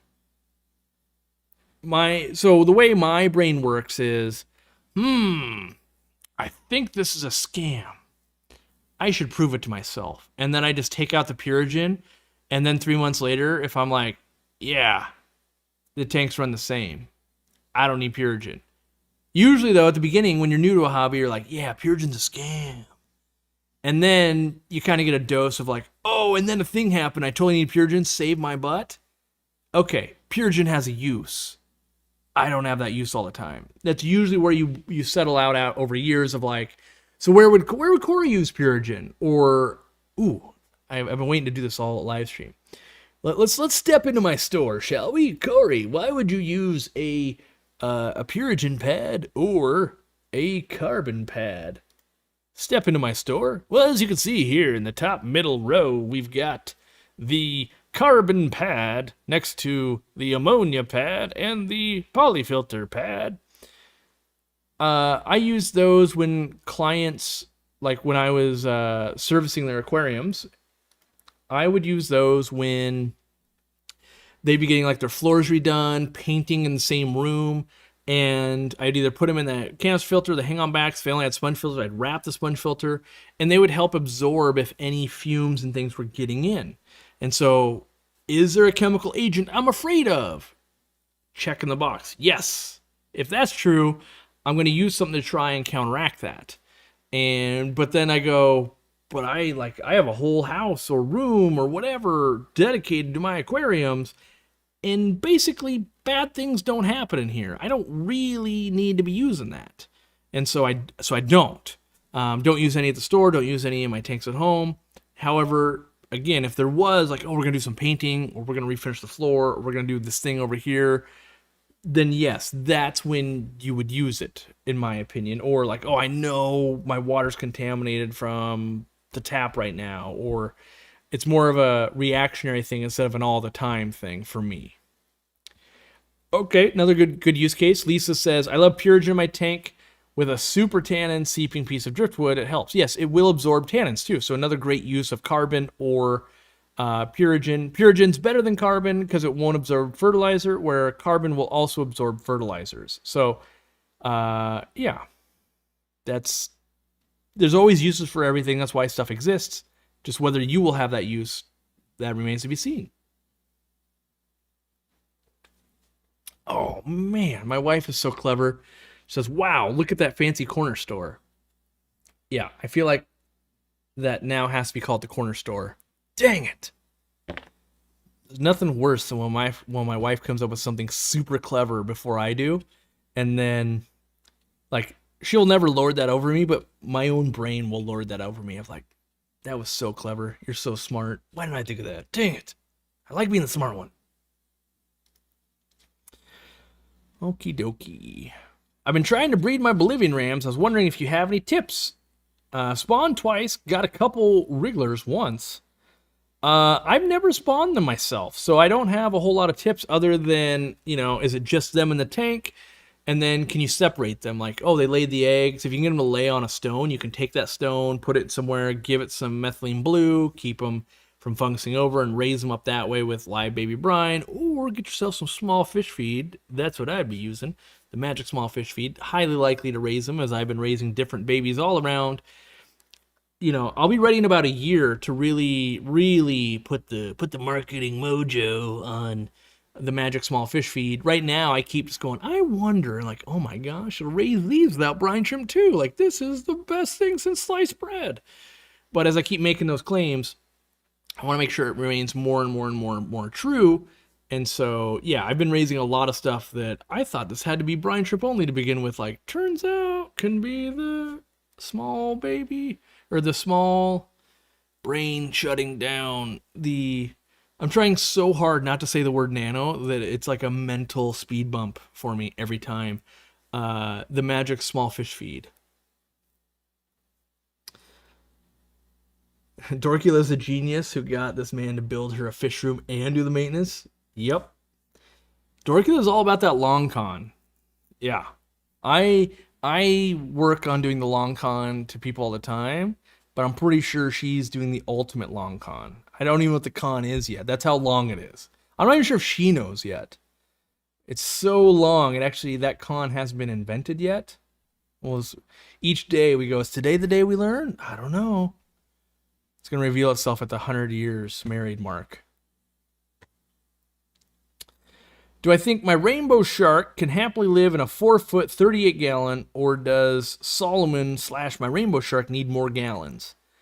So I think the rainbow shark can be happy as a clam. I just think everybody that lives with that rainbow shark, not happy. Possibly. What I mean by that is, I don't know between male and female, but I can give you an example of I put a rainbow shark in the 800-gallon. That guy or girl just terrorized stuff. Even in that large tank was still like, I love life, you're going to hate life. And so, if you love it though, keep it and build a tank around it. Rob Douglas, long time no see, but I'm back. Something about Epistylus. Could you speak a little about Epistylus, please? I'm just on the tail end of some going through my tanks after a big water change, and that's not normal for me to do. I like treating them with salt if I can, otherwise an antibiotic. Super clean water, reduce stress, reduce stress, reduce stress. I find before you do anything, if you just say no offense, that'll reduce the stress in the tank. Then get in there, clean it, make sure it's tip-top on water parameters, good quality food, no one's bullying each other, and then either some salt or some antibiotic and let that kind of heal up over time. That's my way I do. What do I think about aquascaping guys with the competitions? I think it's amazing. Here's what I think. Aquascaping competitions is like golf and tennis tournaments to me. I don't play either of them, but if it's the World Series equivalent of that and it's on, I'll be like, ooh, look at that. That guy's pretty good. Oh, that girl, she's real good. Yeah, kind of best in the world. They're doing good stuff. That looks cool. Wow. And then I go like, yeah, but they're not even keeping fish. They're not even doing what I do. So I'm like, so I can appreciate that's insane. It's cool. That's art. You know, Oliver Knott can do some amazing things. I like Oliver Knott because he's more likely to do something I would do. And like, why'd you put that thing in there? I like it. And he works a lot more with fish where I don't enjoy it so much where you're like, I would add a fish in there, except for I'm afraid that that plant might grow 1/100th slower. Not worth the risk. Where I'm a fish guy first, plant guy second, even though I love both. And I like to see a nice balance. So a lot of times when people are like, isn't this the coolest thing you've ever seen? I'm like, it would be if it had fish. Like, why aren't we? I don't know. And maybe I just think I'm a different hobby, and that's why I don't see it. But I keep aquariums. Those aquascapers keep plants. And so for me, an aquarium, like one of the coolest aquariums I ever saw was a kid that did the kids aquascaping contest, and all the decor in there were computer parts that he coated in silicone, and there was like a little keyboard in the gravel, and there was memory like around the filter, and like it was really, really genius. And I thought that was very cool, and the fish were cool. Like I think they were glowfish, but like I saw someone take their creation and they did it, and that's what they liked, and they had the fish and they liked that. I like it. And so I can like when someone just does plants and makes it look really cool. For me to look cool though, I want to be impressed like, wow, the fish are spawning, the colors of the fish look great, the fins look good.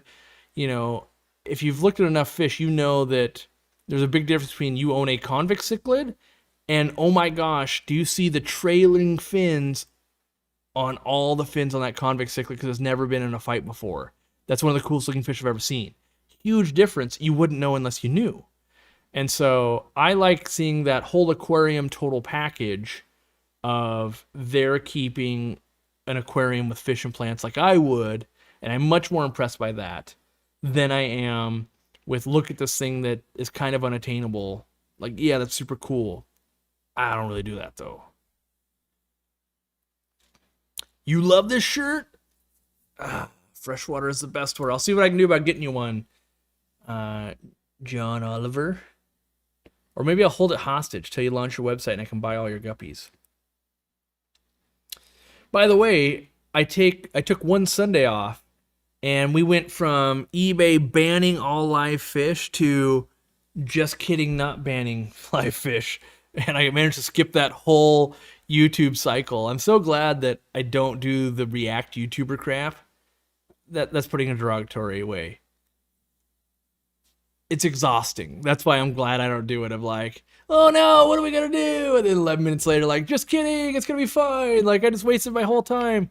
Like, the amount of energy that goes into thinking up an idea, doing the video, doing all that work, getting it ready, making the thumbnail, and then just to be like, and then the next day, like, oh, I guess that's not even a thing. Like, that's just a wait. It's like I lost a week of work. And so I'm glad that I just got to like sail right past that of like, huh, cool. And we did talk about it on the forum, but didn't have to spin up a whole video. So that's good.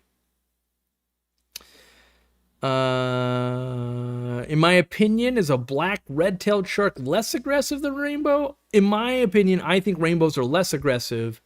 However, it's not like I've kept like 50 of these and 50 of these in isolations, and I've got enough reps to be like, yeah, odds are in your favor of this one.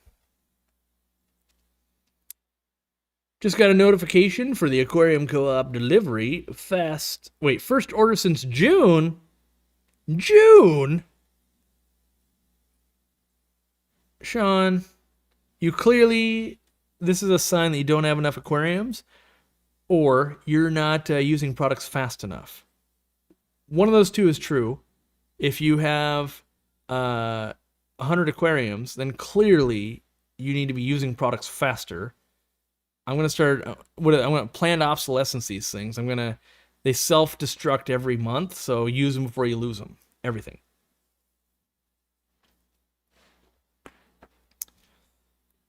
Let's see. Oh, I see, Sean. I took a bit of a hobby hiatus, slowly working back in. Just so you know, it kind of keeps accumulating like debt. So if you don't order every month, when you come back, you actually have to place as many orders as you would have. So July, August, September, November, December, January, you place February. You kind of owe us 6 orders. Just saying. No offense. 6 orders. Which, by the way, if you weren't here earlier, that no offense thing makes no. That's gonna be a horrible thing when people like come in and they're like, "This guy just says no offense and then says some crazy stuff," and everyone thinks it's okay. They're not gonna get the context over time, and it's gonna be hilarious. Let's see here. Yeah, maybe Sean does have a lot of Chihuahuas. I mean, there are certain passes, and Chihuahuas would be one. You get like a 1.2x modifier if it's a long hair Chihuahua. Goes to 1.5 if it's long hair and adopted. Just so you know. Let's see. Can shrimp get ick? No, but they can get like Vorticilla and Elobiopsidae and probably 14 other shrimp diseases I can't think of and pronounce. But no, they I don't think they're a host for ick, and yeah, not a problem really for ick. Feeding some magic small fish feed while listening. Nice. Whole aquarium total package. That's right. No offense, my next order will be when I can buy all the plants and nothing's out of stock. Well, fair play. Fair play. Let's see. I have to find someone that can turn the co-op t-shirts into tank tops. If I try and cut a shirt, it goes horribly wrong. Yeah, do that on the forum. I'm convinced that society can crowdsource everything. Like half the time, I'm just like, I wonder if there's a thing about a thing. And then I start talking to other fish nerds. They're like, actually, there's this online tailor that specializes in turning stuff into tank tops. And you're like, of course there is. That's awesome. And they're $6. Let's do this.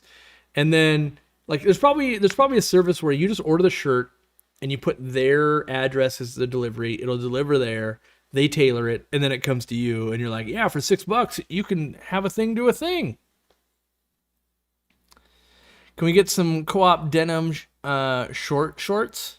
Yeah, but I only release those when I have to get a hole in the knee of one of my pairs of jeans, and then I turn them into the shorts, and then I wear them, and then I sell them used. Yeah. So they're pretty coveted. Doesn't happen too often. I'm real careful not to damage my jeans. What's the red or orange fish in the tank behind me? Those are rosy barb, longfin rosy barbs. One of my favorite things I've fallen in love with in the last couple years. And then there's actually a bunch of rainbow fish I've added that look terrible so far. So they will look cool one day, and then I'll show you. But for now, they don't look very cool. I need a co-op fanny pack. Did we do those? Did we do them? Candy will know. Did we do them?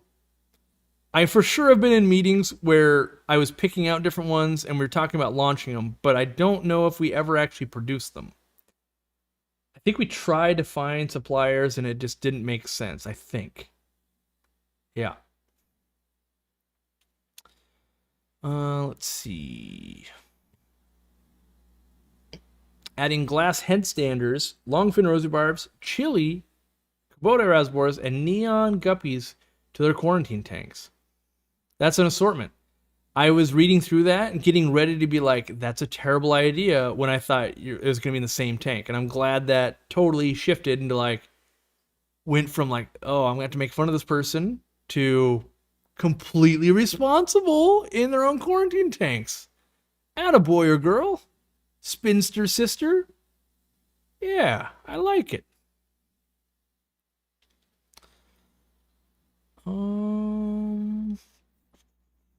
It's granted I need a fanny pack, Corey. I can't. Suppose Zenzo and I will use fanny packs, especially when traveling. I just don't know if we ever launched one.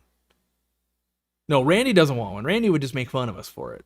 Randy's a tiny Randy. So here's why we need the podcast, the Mulm podcast, is because the banter between Randy, Zenzo, and myself is ridiculous. Where Randy will make fun of us for having a fanny pack and how ridiculous it is, and then he'll die on a hill on how his tiny backpack is completely practical and not at all like the fanny pack thing. When in reality, if you get out a tape measure and you measure them, they're within like 4% of the same size of each other. And then you go into a diatribe about 2 straps versus 1 strap versus whatever. So, yeah. But I know for sure I have proofed and we've attempted some fanny pack things, but I think they were too expensive. We were like, ugh, no one, ain't nobody buying $70 fanny packs. That ain't gonna work. Let's see. Am I ever gonna make an aquarium aquarium co-op wallet? No. For a while, I was like, let's just make things that I like. And then I realized that's not our expertise and it's a terrible idea. And so we started down the road of making whatever, like USB cables. And that was just like, man, we are having to learn. I was researching what tools could I buy to test USB cables, and it's like a $800 gadget. And I was like, wait a second. This is like, yes, we use USB cables for our equipment, but I don't need to make the world's best USB cable. Let someone else focus on that. I'll focus on aquarium crap. And so we kind of were like, no, we gotta go back. That's the same reason we're not making dog clothes and leashes and other pet stuff, because it's like, no, I can barely do a decent job at aquariums. I gotta stick with that. Let's see here. It's not a purse, it's a crossbody bag. That's not my purse. Wait, that's my purse. You can bring up the boaty floaty. That's right.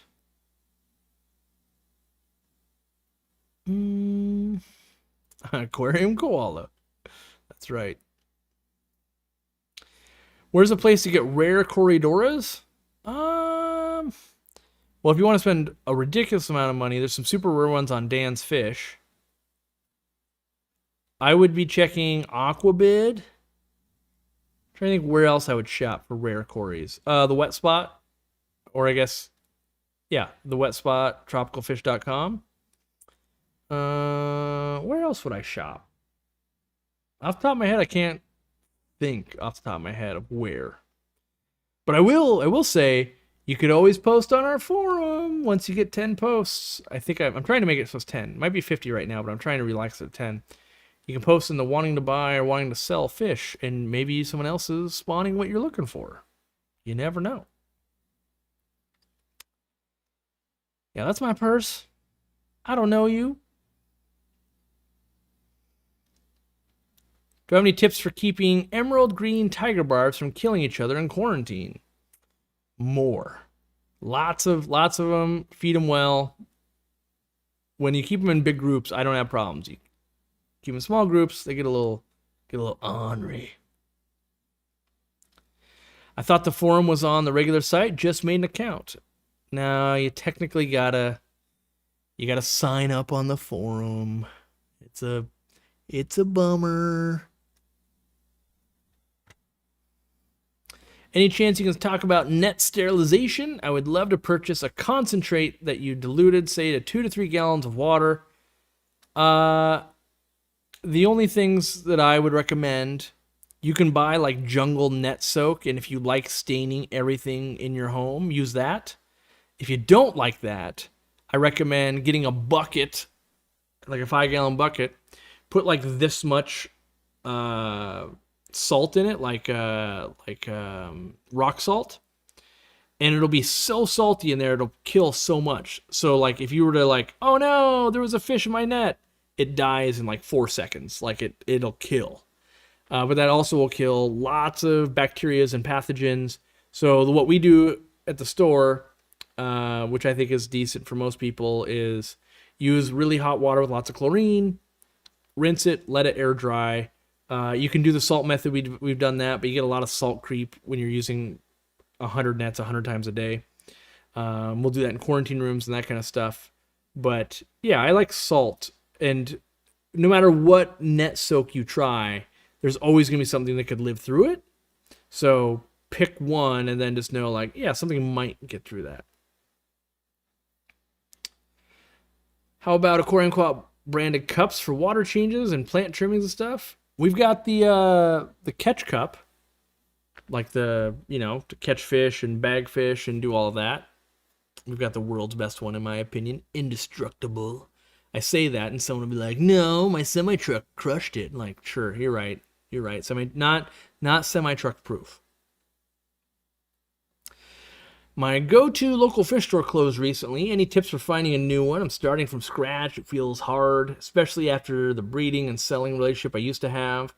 Well, the good news is, if you've done things right and you had like some invoices and emails and stuff like that, when you find the new place, you can be like, "Hey, I used to sell them to this store at this." So you've already like established, like, "Oh, this guy does a thing," right?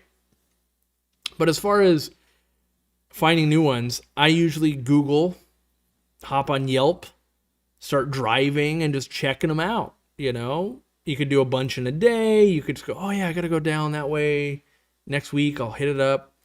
And that's really the only way, in my opinion. Like, yeah, you can go to our, look at our RPP thing and be like, "Hey, is there a local store that's an RPP?" But really, you just gotta travel. And if you got a local club, that's a great place to go. Go to a club and be like, "What's your favorite store?" And different people have different favorites, and see which one resonates with you. Maybe one does live bears, one does shrimp, one does half saltwater, one does this, one's close to your house, one's only open on the third Wednesday of a year. Yeah. Fish Tank Barn with the 5 memberships. By the way, if you didn't, he just did a review of the Easy Shrimp and Snail Shells. You like that ASMR?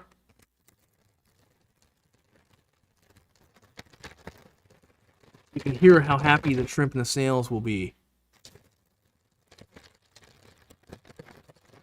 Yeah. All right.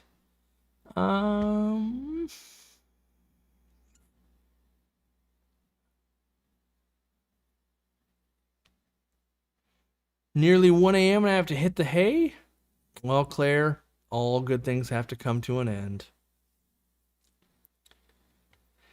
Dan's Fish is making the hobby better. I think he is. I think my only fear for Dan, great dude, doing good things. My only fear is that he's actually going to change the hobby, and then someone else will be like, "Yeah, you did the 5 years of work and you changed the hobby. Now I'll undercut and just win." So, while Dan's Fish is more expensive, I do find his fish to be more healthy on average, and I do like supporting the cause. So, and not everybody's in that point in their life. So I totally get it. I'm the guy that, like, there was times in my life where I was eating cup of noodle behind an aquarium because that's all I could afford to eat that day. There was times in my life where I had $5 and that had to be all the food I would eat that day. So I've been in that, and I would not be in a situation where I'm like, I can afford to give extra money to support a cause I like Dan's Fish. So I understand when people are like, "It's too expensive for me." I understand. You will have to purchase from someone else. But I do think he's doing good things. I do like trying to support it where it makes sense. When he's got the stuff I'm looking for, I prefer to buy it there if he's got it. Doesn't always have stuff. I'm sometimes looking for weird stuff, or not a specialty.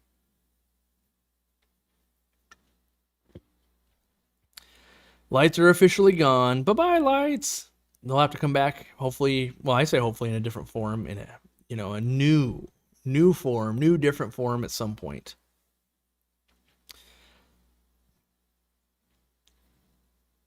Let's see. Yeah, so Shine On says, I get great fish locally for what I can afford. Dan's Fish is for rich people who have lots of discretionary income. I think that's a non-nuanced take.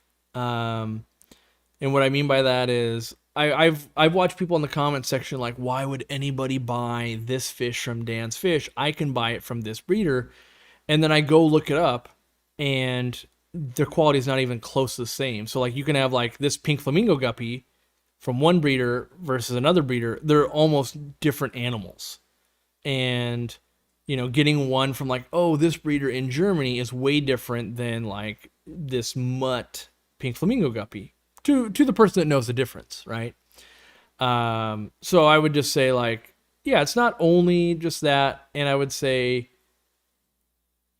sometimes you get what you pay for, not everything, but I would say sometimes there's a good different, good different quality that's worth supporting. Yeah. Shine On says I have rent to pay. As do we all, buddy. As do we all. Yep. Where was I going with that? Oh, what's Dan's cause or what's his thing? His thing is, and I've watched him give presentations on this, and it makes some sense to me that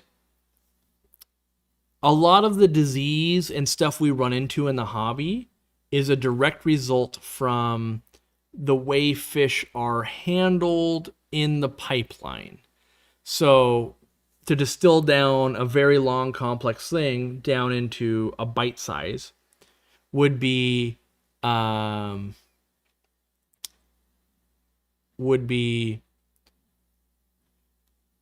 300 tiger barbs in a bag this big will nip at each other. There'll be more ammonia.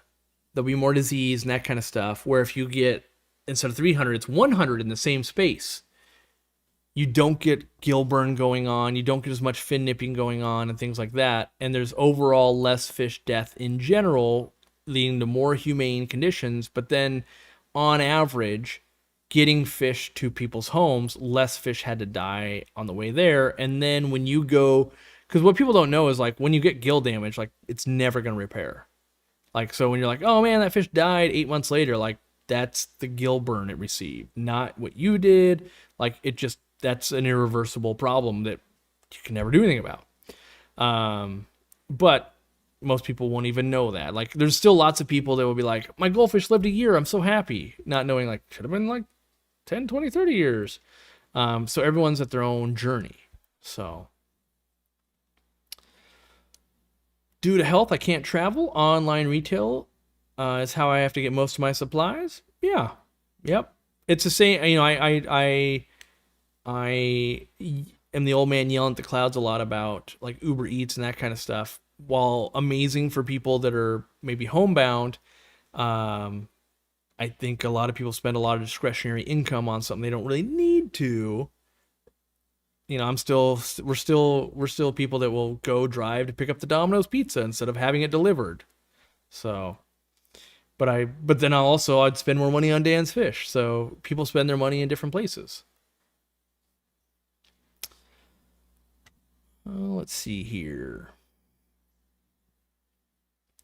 That's a new fact for me. No gill regrowth. It's not that no gills will regrow. It's that the time lost with damaged gill, like if you take a gill clipping and you put it under, so like when I went to classes with Dr. Tim Miller Morgan, you take a gill clipping and you put it under a microscope and you look at it.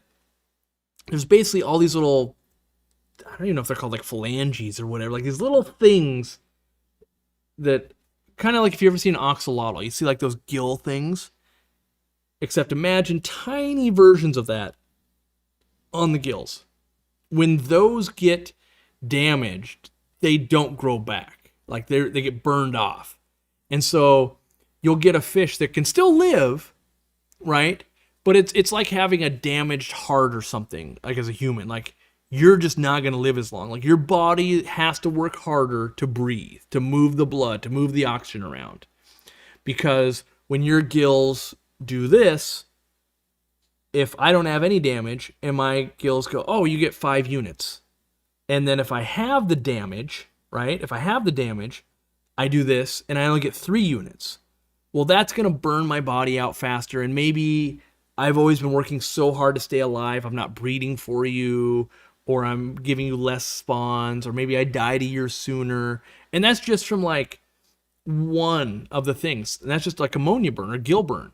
You could also have like, oh, what about gill flukes where they're damaging inside? Like, so there's all these little things. And really what we find is when we look at fish, they're plagued by multiple things. And so the totality of they got ammonia burned once, maybe they got pH burned once, maybe they had gill flukes once, maybe they had internal tapeworm and some damage there once, maybe they had an eye poke once, maybe they had their tail chewed off once.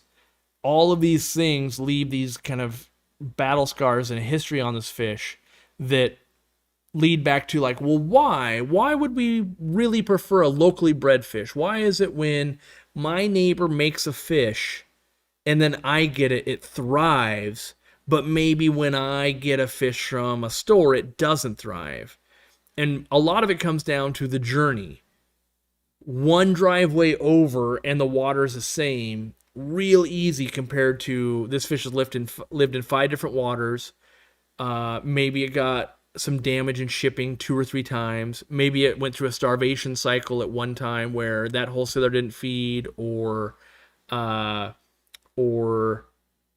collecting point, if it was a wild caught fish, didn't feed, or the store didn't feed enough, or maybe it's getting outcompeted for food. There's all these things that will basically become the history of a fish.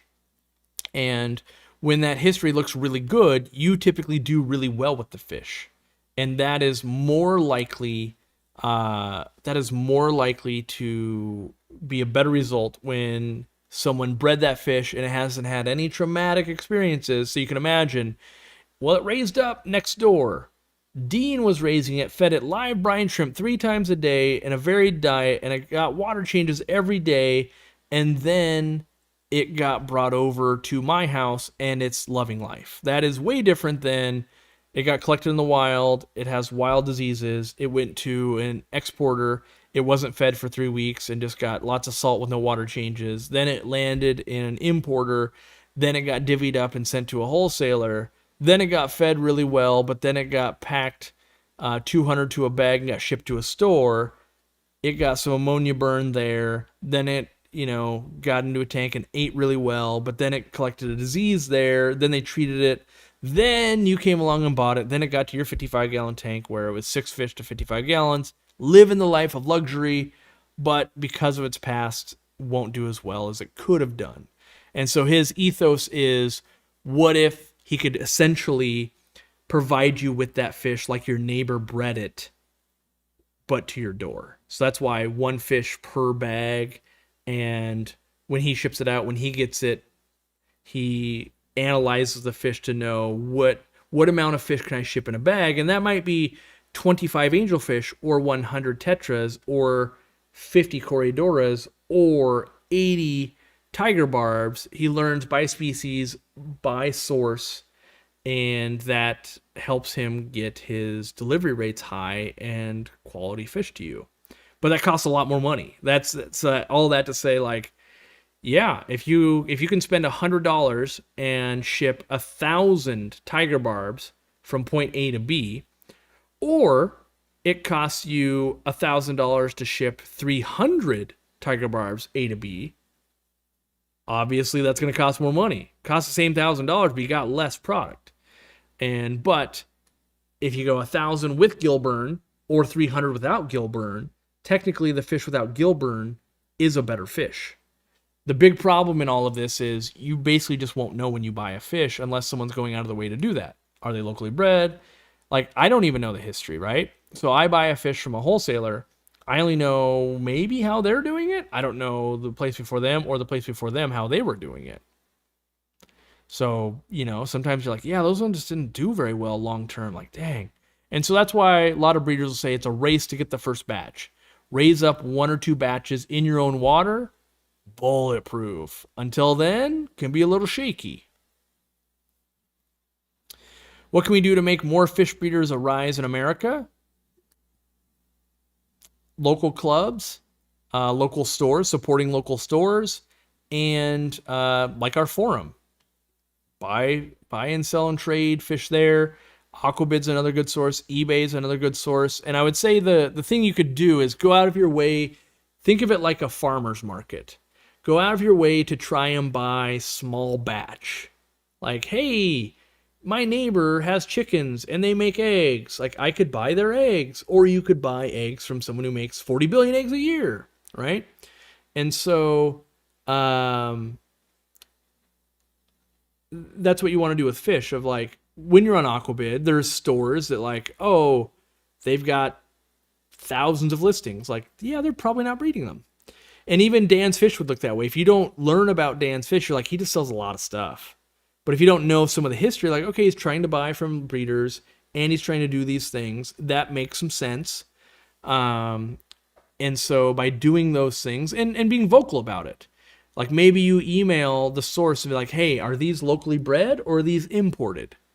And if they go, oh, they're imported, and you say, oh, well, I'm looking for locally, bred in America fish, that might stick in their head after they hear that 40 times over the course of a year, if that's what you're looking to.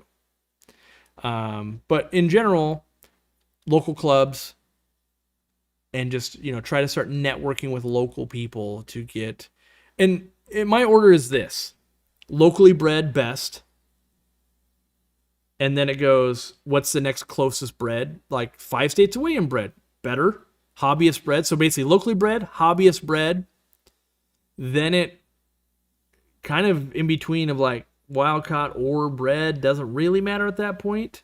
But usually that's my local bred, great. If you're my neighbor, that's the best I can ask for. Hobbyist raised, that's the second best I can ask for. And then it goes commercial. So local, hobbyist, commercial. That's my order of, if you gave me an option. Sometimes you're like, well, there's nobody breeding Maboo puffers locally, and there's no hobbyist breeding Maboo puffers, so they're wild caught only. Like, well, stands to reason I only got one chance or one choice. But if you've got this guppy, like, oh, well, if my neighbor's breeding it, I'd rather have my neighbor. Oh, if someone next to my store is breeding it, I'll take that. And if I can't find it, yep, apparently I got to import it from Indonesia. Didn't have the other choice. So, let's see here. I guess I have to go over here.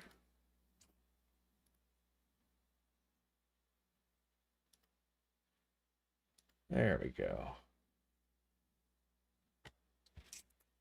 Am I still enjoying clown loaches? And has my way of keeping them changed much over the years? Do you still believe they should be kept at 85 or 86?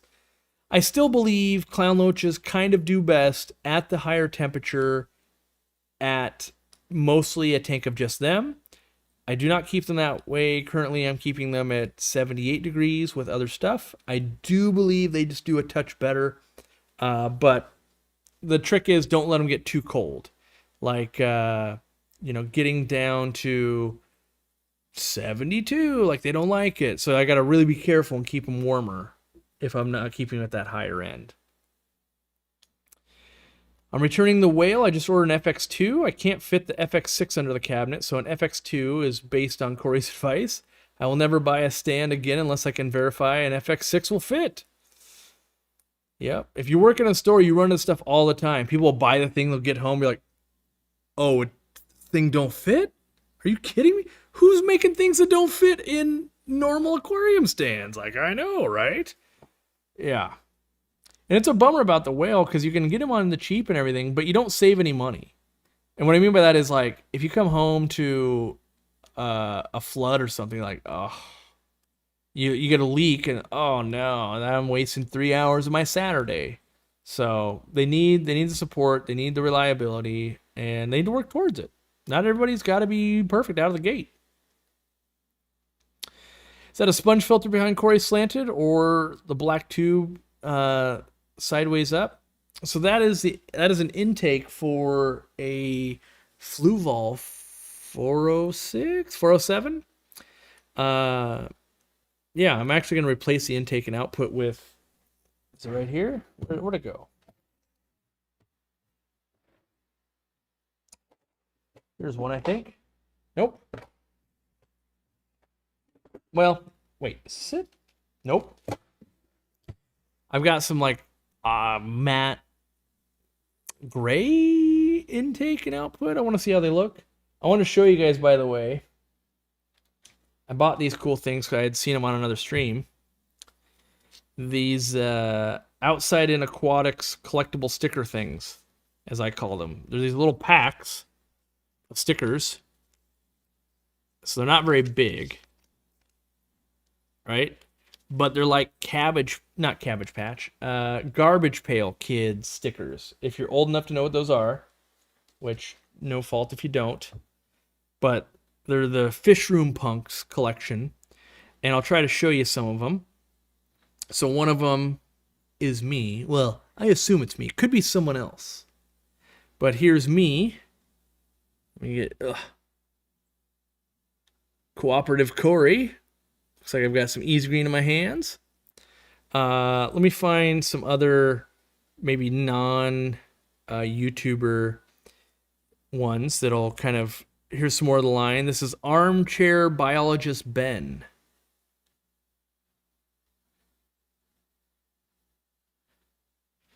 And then here's Overly Overstocked Oscar.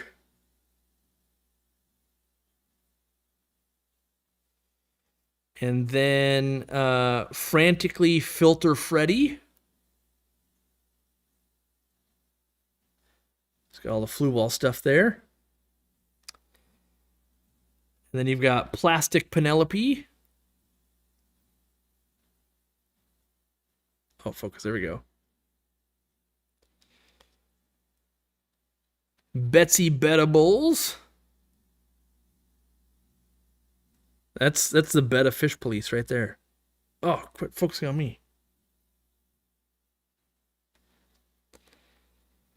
I think everybody's been this person when you're new to the hobby. This is Chem Collector Chris, where you've just got everything. Like, this is when you see the new person, they're putting in 3 different dechlorinators. Yeah. Let's see here.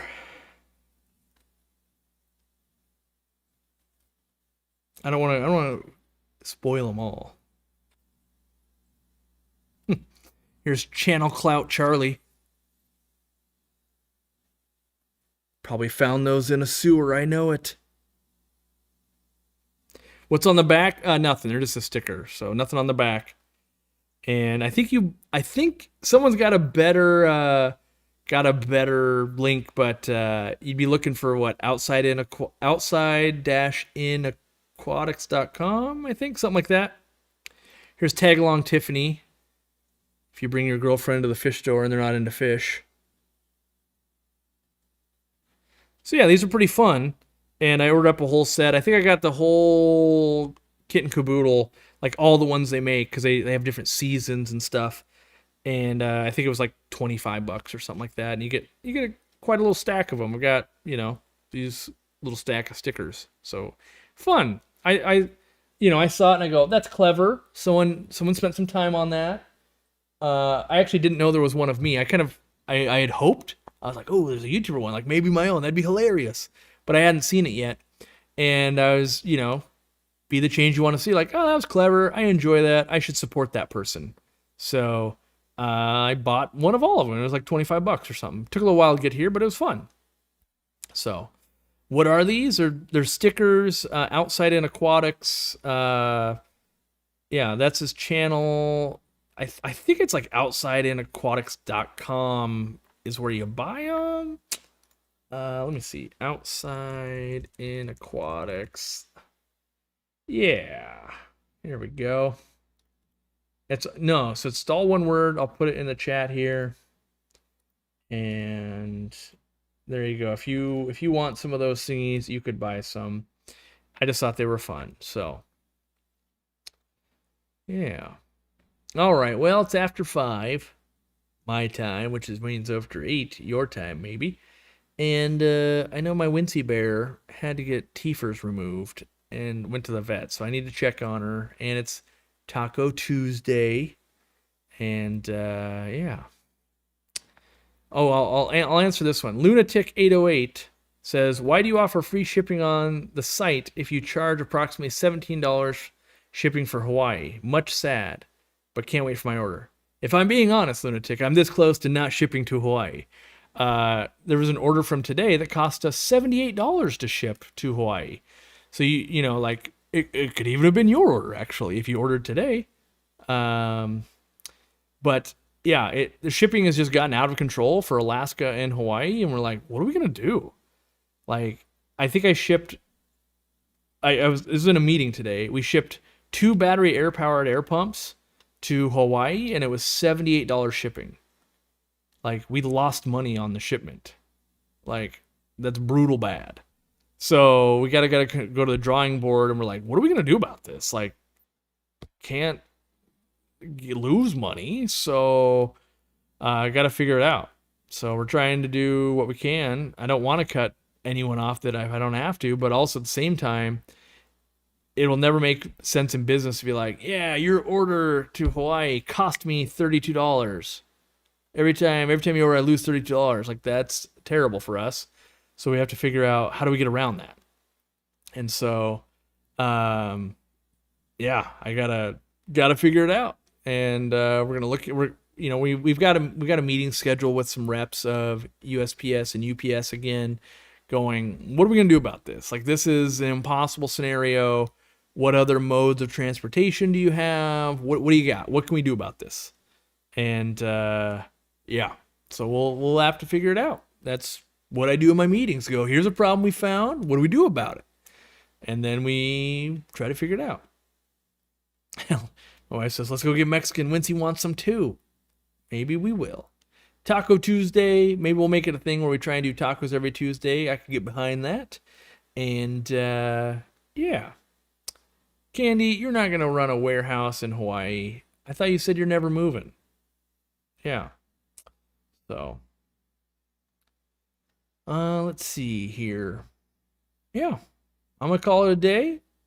Gonna film something on Thursday. Got a video coming out sometime this week when it's done with the editor. And yeah, thanks for hanging out. Please buy all of our stuff.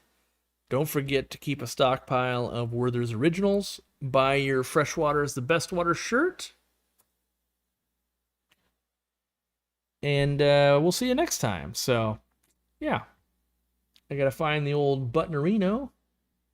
And we'll do what we can. By the way, if you're in Hawaii and Alaska, you better order all our stuff. Got to get it figured out. I can pretty much guarantee shipping can't get cheaper because we're losing money on it. So get it while you can.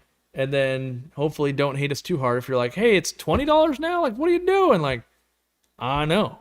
It sucks. Buy one of everything. We'll see you. We'll see you next time. Bye-bye. Oh, where's the button? There's.